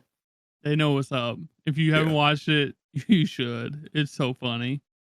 All right, guys. So with our 14th award of the Degeys, we have the Awoken Clutch Gene. It is what it sounds like. This is for the characters that surprised us with their ability to close out a fight or to just, in general, clutch the fuck up. So these are our rocks. These are our last resort motherfuckers that really get shit done. All right. So with this one, we're going to start it off with Nam. Okay. I'm gonna go with easily one of my favorite animes of last year, Windbreaker, and this is actually going to be the senior student, Hajime Umemiya.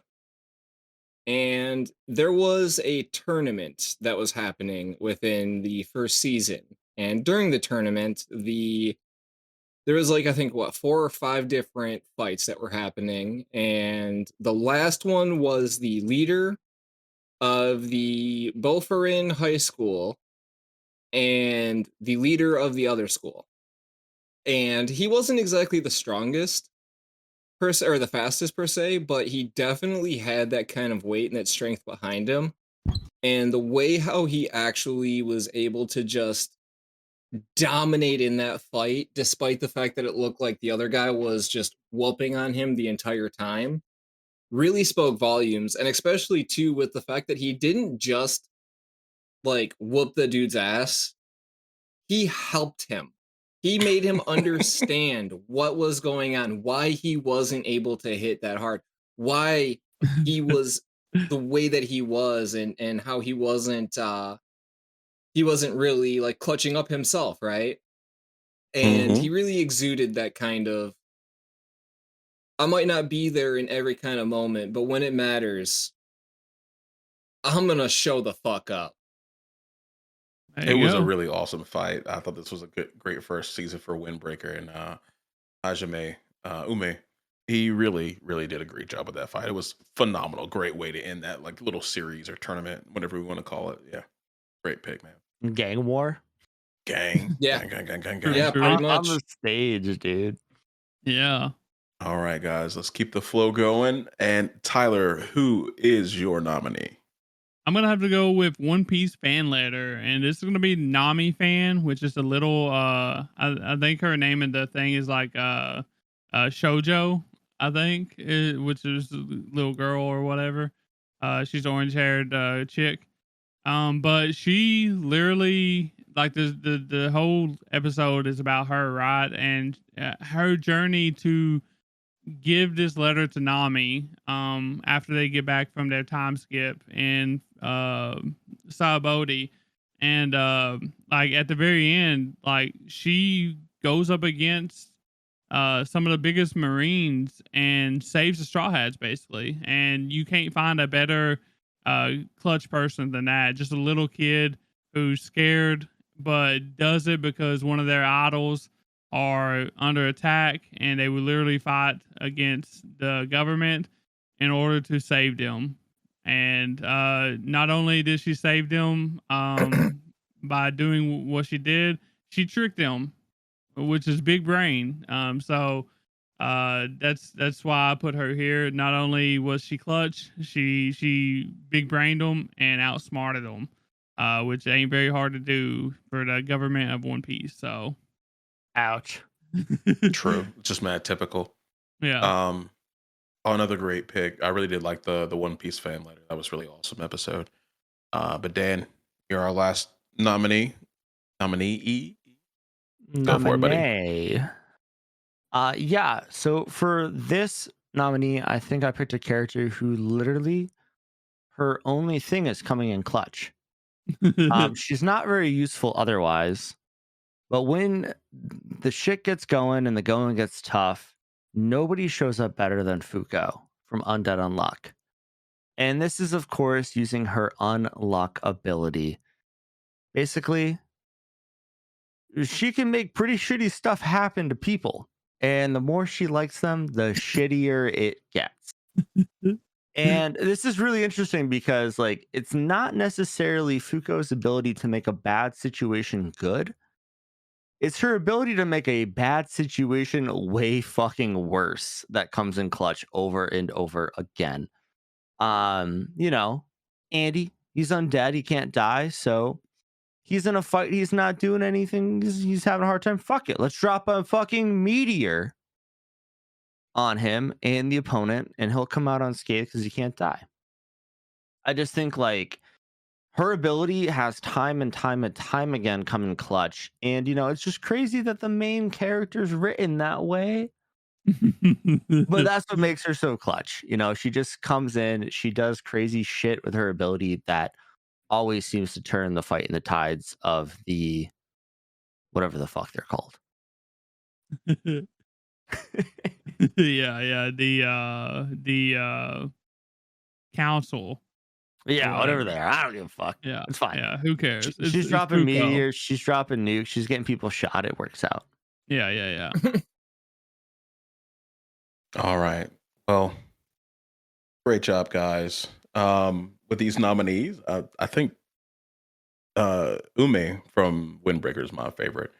But let's go ahead and get to the voting. Nom, who do you have for your Awoken Clutch Gene winner? I'm gonna keep it with Umamiya.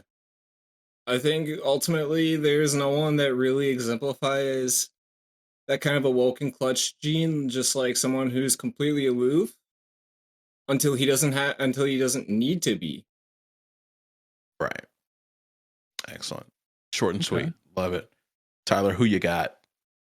I am gonna go with the Nami fan because I just loved the One Piece fan letter so much, and I felt like she was the star of the show. And she saved the Straw Hats, bro. Like, we wouldn't have Straw Hats if it wasn't for her, in my mind. So they would have figured it out. They always do. I'm sure they would. But pools. It's the thought that counts, right?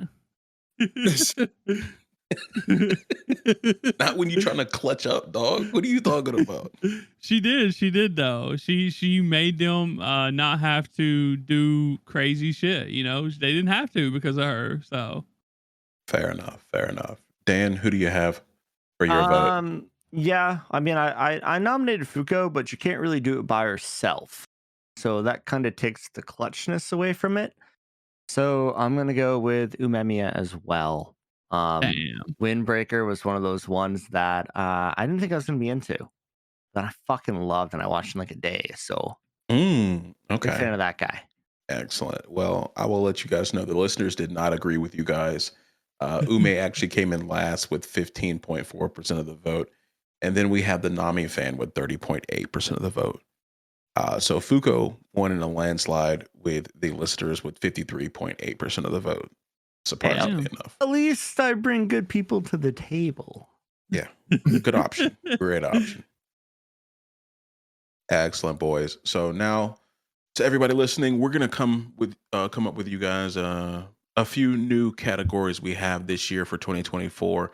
The first one being the bottomless pit.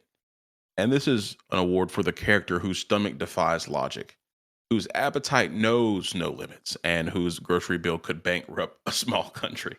Whether it's ramen, rice balls, mountains of meat, this character has proven that no meal is too big and no snack is ever safe. All right, this is a great one, man. I really like this this category. I'm gonna let Dan start this one off. What you got for us, my boy? Yeah, let's start it off strong, and I'm gonna start this off with Rimuru Tempest.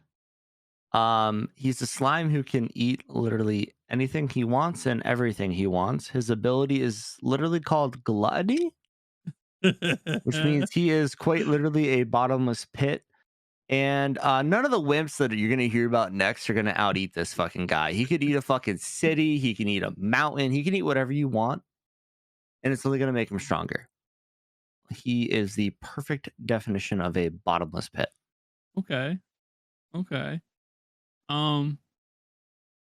Yeah. Yeah. I guess I'll go next. Go for it. Sorry, guys. Yeah. It's I'm gonna say from Maki-in, Too Many Losing Heroines, and mine is gonna be Anna Yanami. And a lot of people might not know who she is, but that's okay, because she is just your typical high school girl who loves to eat. But she is also one of the only characters that had a running calorie counter per episode, updated per episode of the anime dropping. She just liked to eat so much. That was kind of like the theme of the show. She ate so much she gained like a bill, which she had to make lunch for this dude because to pay her bill debt off. It was pretty interesting, and this is my guns, and I'm gonna stick to it. You should watch Maki. It's so funny.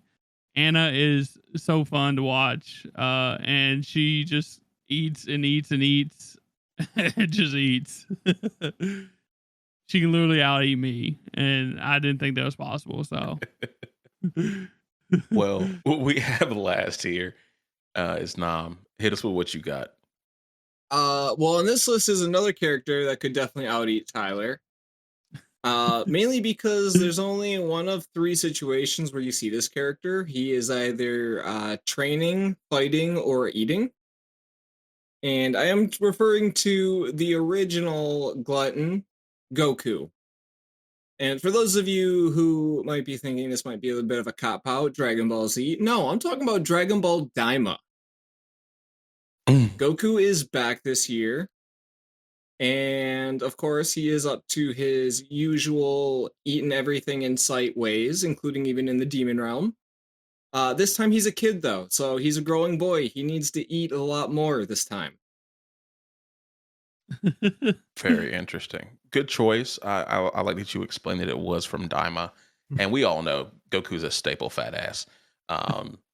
So excellent choice there, Nam. We'll let Tyler go ahead and start off with the voting. Well, like I said, I'm gonna stick with my guns. This is my agenda, and I'm pushing it. It's gonna be Anna Yanami. Come back to me when y'all get a calorie counter that's updated every episode. That's all I'm saying. Good point. Not gonna lie. Nam, what you got, buddy? I'm gonna go with Rimuru Tempest, actually. Well, okay. Solid. Only because of the simple fact that man ate an entire dragon in like the first couple episodes. It took Goku at least a few episodes before he ate dragon, all right? All right, Dan, what do you have? We have one for Anna and one for Rimuru. So what do you have, Dan? So I have ChatGPT is doing some math for me really quick to talk calorie content of a dragon. It's gonna be okay. So a dragon would equate to 15.7 million calories, which is the equivalent of about 31,400 Big Macs. So your calorie counter is cute, but Rimuru ate a dragon, so I gotta go Rimuru. All right. So we have 2 votes for Rimuru, 1 for Anna. Rimuru definitely takes it.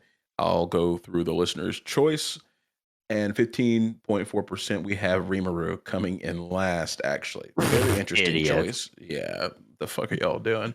In second, we have Goku with 38.5% of the vote.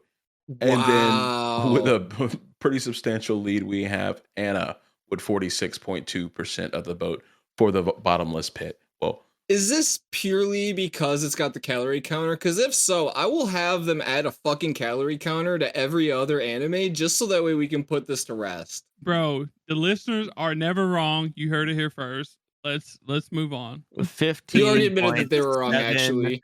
Million calories for a dragon. We gave him the numbers. They don't lie. The And he listeners ate are that. never He wrong. ate that dragon in like what, 10 seconds? Yeah. Yeah, dude. Damn.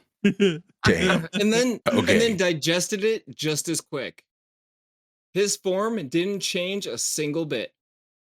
Slender. Truly impressive. Slender blob true. like.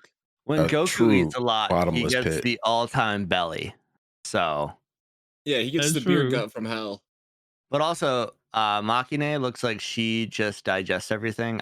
I haven't watched this anime, but from the clips Tyler posted, Yeah, she's pretty much got my metabolism. yeah, she looks like she doesn't have my metabolism or Tyler's metabolism. Yeah. I eat like 2 pizzas a day and like 4 burgers, 2 large fries, and I lose weight. And I eat a Incredible. salad and I gain weight. I just want to bring up the information or whatever. I was talking about the calorie counter or whatever. On screen, this is for on screen only. She consumed a total of 85,818 calories in the 12 episodes, and 7,186 of those was in the last episode. This is on screen, of course.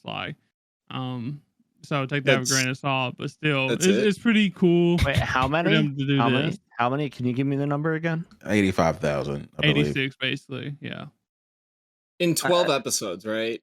You know, Yeah. that's Light work. compared to a dragon, yeah. Like I said, the listeners don't lie, baby. Well, guys, some interesting That's- points that's we had tough. there 5% of a dragon. Just putting that out there. in the whole show. Okay, guys. So next we have another new category. They got that dog in them. So this award's for the character who charges forward with unshakable confidence, relentless tenacity, and will refuse to be broken. When it's time to shine, we putting our money on them. For real. All right. I don't know who's going first. I'm just going to pick somebody. Tyler, there you go, buddy. So speaking of dragons, this guy also ate a dragon.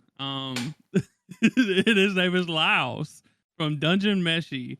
And not only does he have the dog in him, he literally has the dog in him. And for y'all that haven't watched it, I know Bass has. He literally acted like a dog and chased other dogs away. So, you know, what else do you need? Like, he has that dog in him. Am I right, Bass? He does have that dog in him. Yeah, I mean, Sin is hot. I'm watching this clip right now because I haven't watched Dungeon Meshi, and I can't confirm he's got that dog in him. So I'm gonna end my facts here. I think it's pretty clear who has the dog in them, and that is Laos. Nah, yeah. Fucking excellent choice. It's I'm glad you almost found like- this clip. It's almost like he made this award for him. Yeah. I may or may not have made this award, so you got a point. We need to get some Dungeon Meshi on this award show. So I feel it. Dan, who do you have, my friend? Yeah, I got Sung Jin Woo from Solo Leveling. That dog in him is just so vicious. He's just constantly looking for someone stronger than him. The dog ain't as pronounced as what I just witnessed. So I'm gonna end there. Okay. I had a lot more to say, but I don't need to say it. Yeah, I don't think it would be necessary at this point. Nom, who do you have for your nominee? Honestly, it kind of pales in comparison because he's not gonna bring out that dog in him like that. But Haruka Sakura from Windbreaker, whenever he needed to step up, he always did step up, and he always showed that it doesn't matter how many people there were. He didn't necessarily bark at him, but he did bite a few, I guess. He did. Bit him with his fist, so. All right. So it looks like somebody stole the show here. We'll work our way back to Tyler. Tandu, who do you have for your vote? I got. How do you pronounce that? Laos. Laos, yeah. Laos. All right, I Totem. got Laos. He quite literally has a pack of dogs inside of him. So we have one vote for Laos. Nam, who do you have? All I'm gonna say is that man barked like an actual dog. I ain't fucking with him. Nah, he's taking my vote, and he can get the fuck away. Bro, like Hey, if dog, sit. if that man pulled up to Sakura would be like, bro, you good? I'm out. What the fuck? Oh, I'm just shit. saying, if he comes by, I'm taking a stick and I'm throwing it. Yeah, dude. Shinru has a polar bear. He doesn't have a dog yet. Oh shit. My vote is gonna be for Laos too. Honestly, if I wasn't pushing the Makian Anna agenda, it would be Laos for the bottomless pit too, because he did eat a dragon and he ate a lot of other monsters too. So True. But did he eat the A full whole dragon? Did he eat the whole dragon in one if bite? he could have, he would have. So Well, there you go. See, he did it. couldn't have. We got two people who could. there's other mouths to Damn. feed though, is what I'm trying to say. He had to share. Yeah. But guys, I'll also True get to our listener choice. Coming in third with 23.1% of the vote, we have Sakura from Windbreaker. And this time, we actually have a tie at 38.5% of the vote for both Laos and Sung Jinwoo. Very interesting. Okay. Our only tie so far. Yeah. But Well, Damn. I think we Did you- reverse it and the Degens, break that tie. I like it. I like it. Now, Tyler, I just want to know, did you include a clip of that dog No. in the poll? You should have, because that No. probably would have changed everything. Yeah, it I would have been a couldn't- landslide. I couldn't include clips, so or whatever. They would have had to click on it. So, but you're right. I just felt like if I included that clip, it would have been unfair for the listeners. So, Okay, so I see that you guys took some real creative liberties with some of these awards, and next we have the Gas Award. So very creative, whoever the fuck made this one. Shout out. You're welcome. I knew it was you. But we have this award's for the character that puts their foot on the gas like any others. Y'all are fucking trolling. I had to point to Dan. I had to figure out which way to point. Fucking trolling. All right, Dan, go for it.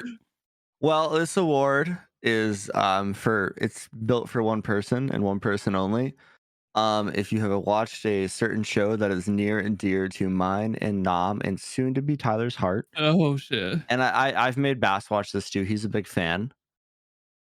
This award is for Takumi Fujiwara from Initial D, and if you have any other nominees, I'd love to hear them. Well, just to let all the listeners know, Tyler also picked Takumi for his. No, Tyler Dan didn't wrote pick that. Takumi for his. Yeah, Tyler didn't get a vote because he was gonna mess it up. He was gonna talk about horse girls or something. There's Yeah. no And I was fucking like, way. horses don't have a gas pedal, Tyler. Shut up.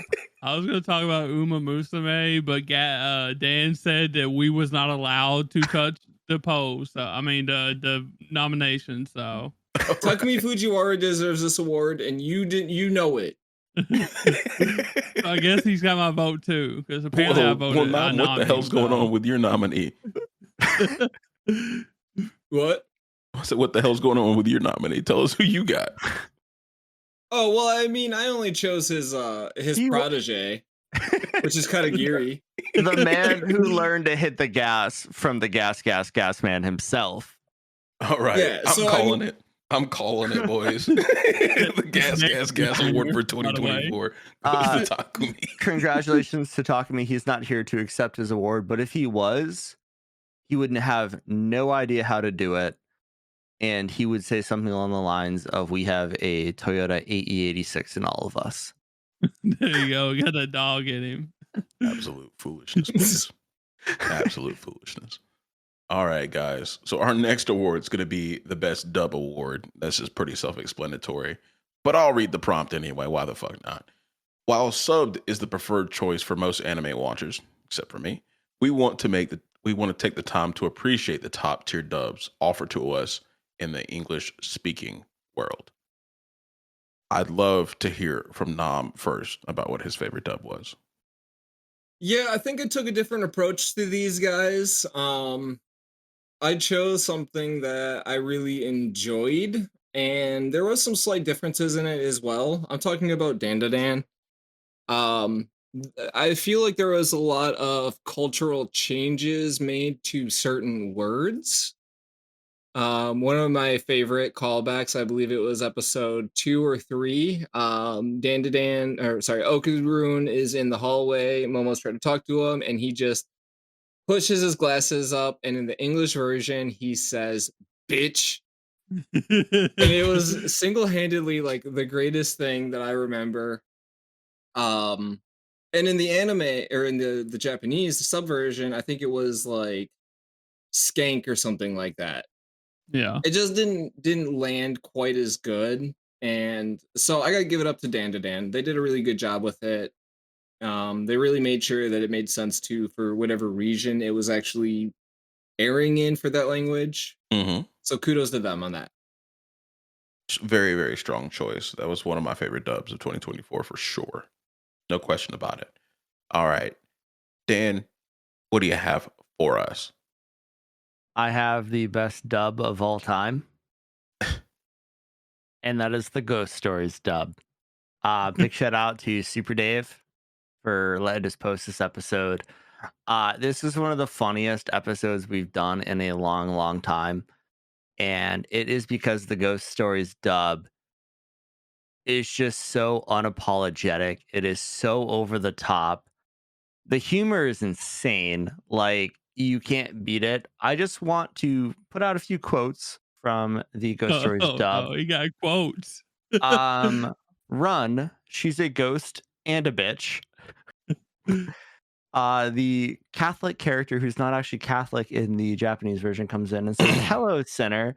And one of the characters replies, "God, can you go bomb an abortion clinic or something?" And then one of the funniest ones is when they have the rabbit demon and the side character girl goes, "I can't go out with you, not because you're a rabbit, because you're black." And it's just so fucking ridiculous. It's so bad. It's so over the top. It's so 90s humor, like South Park-esque, that everybody needs to watch it. Yeah, this was definitely a very fun episode we did with Dave, me, Dan, and Bass. It was a I don't I think it was like my first time watching it. So I never had a taste of it before, and let me tell you, the sub is nowhere close. This is truly like one of the better dubs. I mean, one of the, like an all-time dub out there, and the story behind it is insane. So Yes, it's a whole thing, and that was a very, very interesting watch. But I really did enjoy it. If you haven't watched it, just get so stoned off your ass you can't get off your couch and put it on. You will laugh your ass off. Probably have a good And time. it's on Crunchyroll, believe it or not. It is, yeah, shockingly. My nomination is going to be another show we did with Dave. It's crazy. 2 of these shows we did with Dave. It's going to be Black Lagoon, and I watched this show in subbed as well, but the dubbed was just like way, way, way, way better. And I think that's because like Revy, she literally, like the voice actor for Revy, carried the show in the dubbed. Like, she sounded like who she was acting as, and you had like all the other supporting characters too. It was really good, phenomenal dub. And I want to say this was like like back when this got dubbed or whatever. Like, this was when like you had all these good dubbed voice actors coming together and just like doing some crazy work. And this is one of them. This is like an all time for me too. So Excellent. Yeah, I did love both the episodes with Dave about Ghost Stories and Black Lagoon. Black Lagoon is one of my favorite watches of 2024, just overall. So yeah, tough decisions here. We'll go at random. So Dan, what is your vote for the best dub of 2024? No, when a stronger dub appears, the weaker dub cowers, but all evil spirits cower before Jesus. My choice is the Ghost Stories dub. Banger quote. All right, Nom, show me what you got. Because I still haven't had the luxury of watching those other two. I'm gonna still stick with dandadan. Okay. You have to change that, Nom. You really do. Black Lagoon is straight gas. You are getting a great list of shows to watch. You've got Golden Boy, you've got the Ghost Stories dub, you got Black Lagoon. Like, I'm jealous. Konosuba, if he hasn't finished that yet. True. So, Tyler, what do you have for us, man? Mine's gonna be Ghost Stories too. It's all time. Whenever you talk about dubs, Ghost Stories always gets brought up. Like, it's just a legend. So, all right. Well, now we'll go to the listener's choice. We have Black Lagoon at 23.1%, trailing the pack. Next, we have 30.8% with Ghost Stories. Wild. Got a lot of listeners. We got to get up to speed. Is what it sounds like. I think they just haven't seen it, man. This is kind of crazy. But with 46.2%, we have dandadan. A little bit of recency bias, maybe. Yeah, definitely. But to our listeners, you guys need to get a little bit more cultured and come back to us. Thank you. The listeners are wrong, by the way. They're always wrong, dude. Except when they agree with me, then they're right. Except for whatever the number 15. Yeah, Fuka, they were right there. You know, Bottomless Pit. They was right about that one too. So. They've been pretty hit or miss. I'm not gonna lie. But our next award is gonna be the Dummy Thick Plot Armor Award. So this one's gonna go out to all the Ichigos of their story, from characters like Ichigo, pre 1,000-Year Blood War, to Goku, to Yami, Yugi, and even Kirito. This wonder can and will survive any and everything because of the story. So, guys, I'm gonna go ahead. Really wanted to bring up Yami Yugi here, but I couldn't. So we need to watch some Yu-Gi-Oh, guys. We'll do it this year. We'll do Yu-Gi-Oh Season 0 so I can talk about the Game of Darkness and guns being pulled on children. God bless. All right, Tyler, start us off, my man. I got Reincarnated as the Slime, Rimuru Tempest.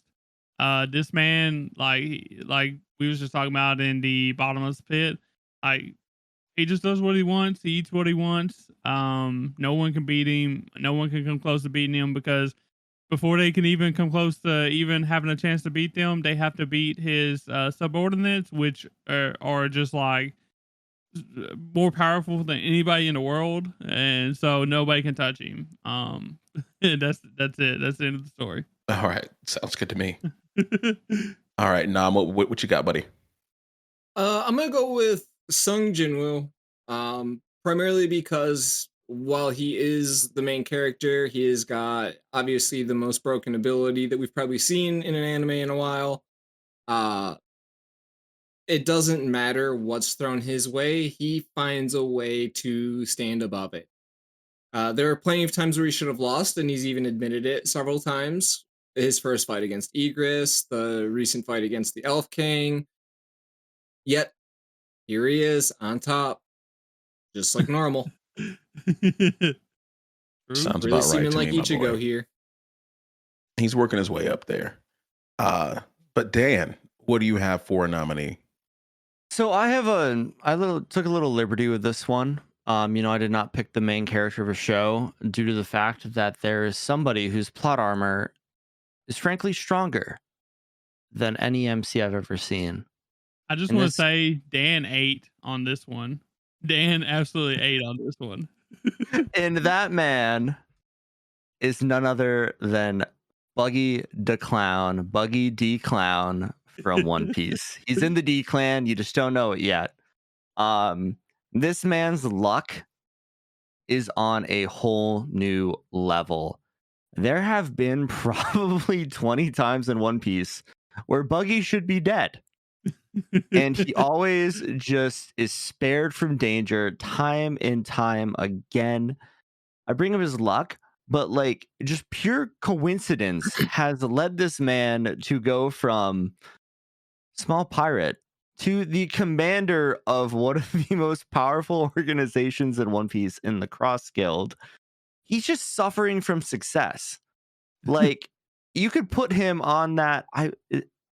Bass, I'm gonna have to lean on your knowledge here of rap music because I'm calling him blank. Is it Rick Ross? No, not Rick Ross. Suffering Success. It's like is it Drake album? You know what I'm talking about? That meme? I think no, it's DJ Khaled. I was There gonna we say go. Khaled. That's who it is. It's DJ Khaled. That is Buggy. Buggy could put out an album without saying more than Buggy D Clown over and over again, and it would go triple platinum because that's who Buggy is. Buggy D Clown. He fails upwards. Buggy. He is falling up the stairs of success. I mean, no character is used as comic relief more than Buggy. And also, no character has used that comic relief to become one of the most prominent people in one of the longest stories ever told. It's Buggy. It's got to be Buggy. As it should be. Is that your vote too? That's my vote, yeah. Excellent. Real quick. Tyler, what do you have? I'm going with Mr. Failing Upwards himself too. Buggy D Clown. All right. Looks like Buggy's going to be our winner. But before we move on, who do you have? I can't. There's no way that I can't do it. I mean, we haven't had a single one all day. And if this anime doesn't end up with a winner, then I would be highly upset. So obviously, I'm going with Buggy. Excellent. You got Unanimous. spared again. I almost called you a fake. Don't you even dare. I think This I'm voting for Turbo Granny purely because it's Luffy's voice actor. yeah, I do want to premise. We tried to not put One Piece in every category because we easily could have, except maybe the Gas Award. But we probably could have figured out a way, bro. I do want to say, dude, we're good. Yeah. I do want to say, Tyler, you have mentioned more of the One Piece fan letter than you have of just normal One Piece. This entire Degen. It's true. One Piece fan letter, One Piece film read. It's all One Piece, baby. It wouldn't be an Anime Award show We're without good. One Piece, though. Yeah. Yeah, Just just can't be. We're good. Yeah. All right, guys. We'll go ahead and see what the listener's choice was. With 14.3% of the vote, we have Tempest, Rimuru Tempest from Slime. Next up on the list with 35.7% of the vote is Buggy D Clown. Wild boys out there. All right. So with a flat 50% of the vote, we have Song Jin Woo from Solo Leveling. His I will plot say, armor like, is pretty strong. It is statues, pretty fucking strong. The statue was pretty good plot armor, not gonna lie. Dude, It was actually. It's a good point. It's because he put his Crocs in sport mode and the other guy didn't. Like, it makes sense. Super Damn. easy. Very easy to explain. That is one of the funniest anime memes of 2024, by the way. The fucking, oh shit, he didn't put his Crocs in sport mode as you see his legs cut off and the Crocs flying across the screen. All right, guys. Here's our last award for the 2024 Degeys. This is our Gaming Optimization Award. Very interesting new award we have this year, and it's featuring new anime with gaming undertones. This one goes to the show that either exemplifies a great gaming experience, amazing gaming themes and menus, or even anime that showcase a TTRPG-like experience. An absolute fire gaming experience. I'd love to start with Nam. What you got for us, my guy?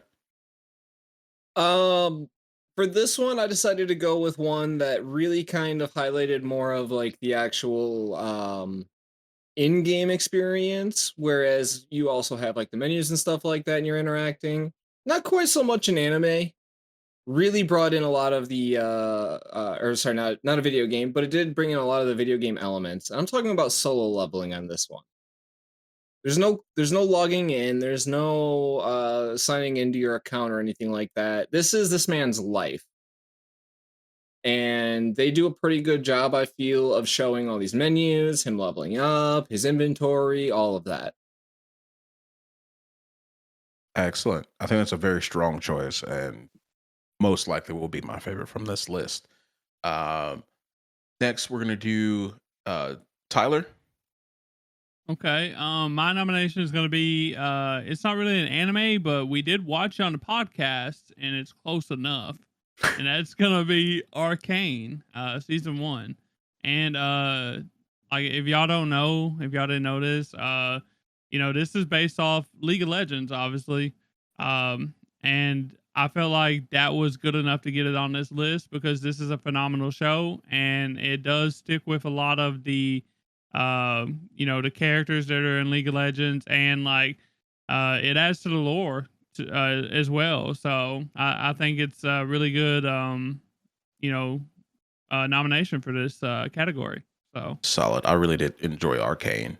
yeah. One other thing too, just to touch up on Arcane that it does with video games, a lot of the moves that they do in the show are actually the moves that they do in the game. Yeah. Really? Mhm. That's cool. That's cool. I've never played LoL, so I haven't I either. won't. So. I won't. So Yeah, it's not my game. So I only know it because I looked it up, yeah. not that I play it. I got you. Well, we weren't going to judge you anyway, Nom, just to let you know. But Dan, who do you have for your Gaming Optimization Award nominee? yeah, I'm sticking to my guns here. It's probably my favorite video game anime that's ever came out. And I'm sticking to my guns as Shangri-La Frontier. I've watched a lot of game-based anime, and if I had to pick one that I wanted to fucking play and take in the world of, it would be Shangri-La Frontier. We all know that it's a top tier game. It is quadruple A studio. It is god tier. But when I watch other anime like Sword Art Online, or I obviously don't want to play solo leveling, that sounds terrifying. The one that really sticks out to me that if I could come home and I wish I could put on a VR headset and play a game, it would be Shangri-La Frontier. I can see myself just getting lost in this game for hundreds of thousands of hours. I mean, the lore is expansive. The character generation, the leveling, everything is so fucking crisp that it just seems like the perfect game. And that's because it's not a real game and there's not a real game studio behind it, which is why it's so optimized. But if I had to pick a game that I could come home and play every day, it would be SLF. Hands down. No doubt in my mind. Okay. Excellent. Excellent, guys. Well, we'll jump right into the voting here. We'll mix up the order a little bit. Let's go with Tyler first. Who is your vote for this award? Just echoing what Dan said. If I was to pick a game, that I literally wanted to play, that I felt interested in playing, it would be Shangri-La Frontier. That's what my vote's going to be.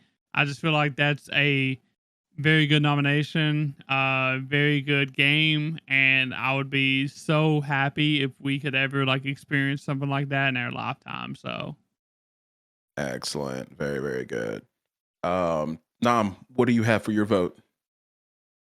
So, kind of echoing Dan's statement, I'm not going to say that this is my favorite video game anime of all time. It is my second favorite, mainly because the one that I prefer is no longer airing. .hack. I'm going to go with Shangri-La Frontier, though. Shangri-La just had something special about it that really, really highlights just how special gaming can be and just how fun it is as well. Excellent. Okay, so there's a lot of agreement going on in the group right now. Dan, I don't even think I need to ask you the question, but let me know anyway. Yeah, it'd be SLF. And if this game ever does come to exist, this podcast will cease to exist because we're going to be too busy traveling the world of SLF. Well, no. So we're going to change. We're no longer going to be We're going to be an SLF podcast. We're going to be an SLF podcast, and we're literally going to like probably live stream our experiences too. How the fuck do you live stream? How do you communicate with your chat during it just pops up on your VR dashboard thing? Little pop-up menu that you can just bring up. Bro, I got way too much going on fighting fucking Lechagon to read my chat. What are you talking about, bro? No. You read it afterwards, right? Right. Like the good streamers do.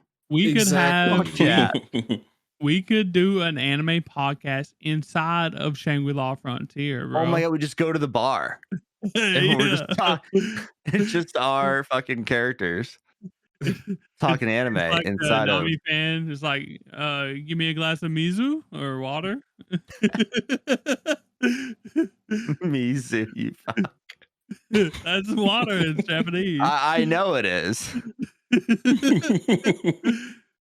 Well, No, guys, shit. this is going to be our final time doing it, but I'm happy to tell you guys about the listener choice winner. So we actually had a tie for second and third with 21.4% each between Arcane and Solo Leveling. So it was a landslide victory for SLF with 57.1% of the vote. I want to thank you guys for being here. Thank you guys for inviting me. It's been a pleasure hosting the DGs. I'll let you guys do the sign off. Well, on a sign off at Shelby, we'll keep it short and sweet because this has been a long one for you. We'll be back next week with more stuff. It's weird to say that because we're recording this before the rundown. So we'll be back next week with more stuff. Bye. Peace. Bye.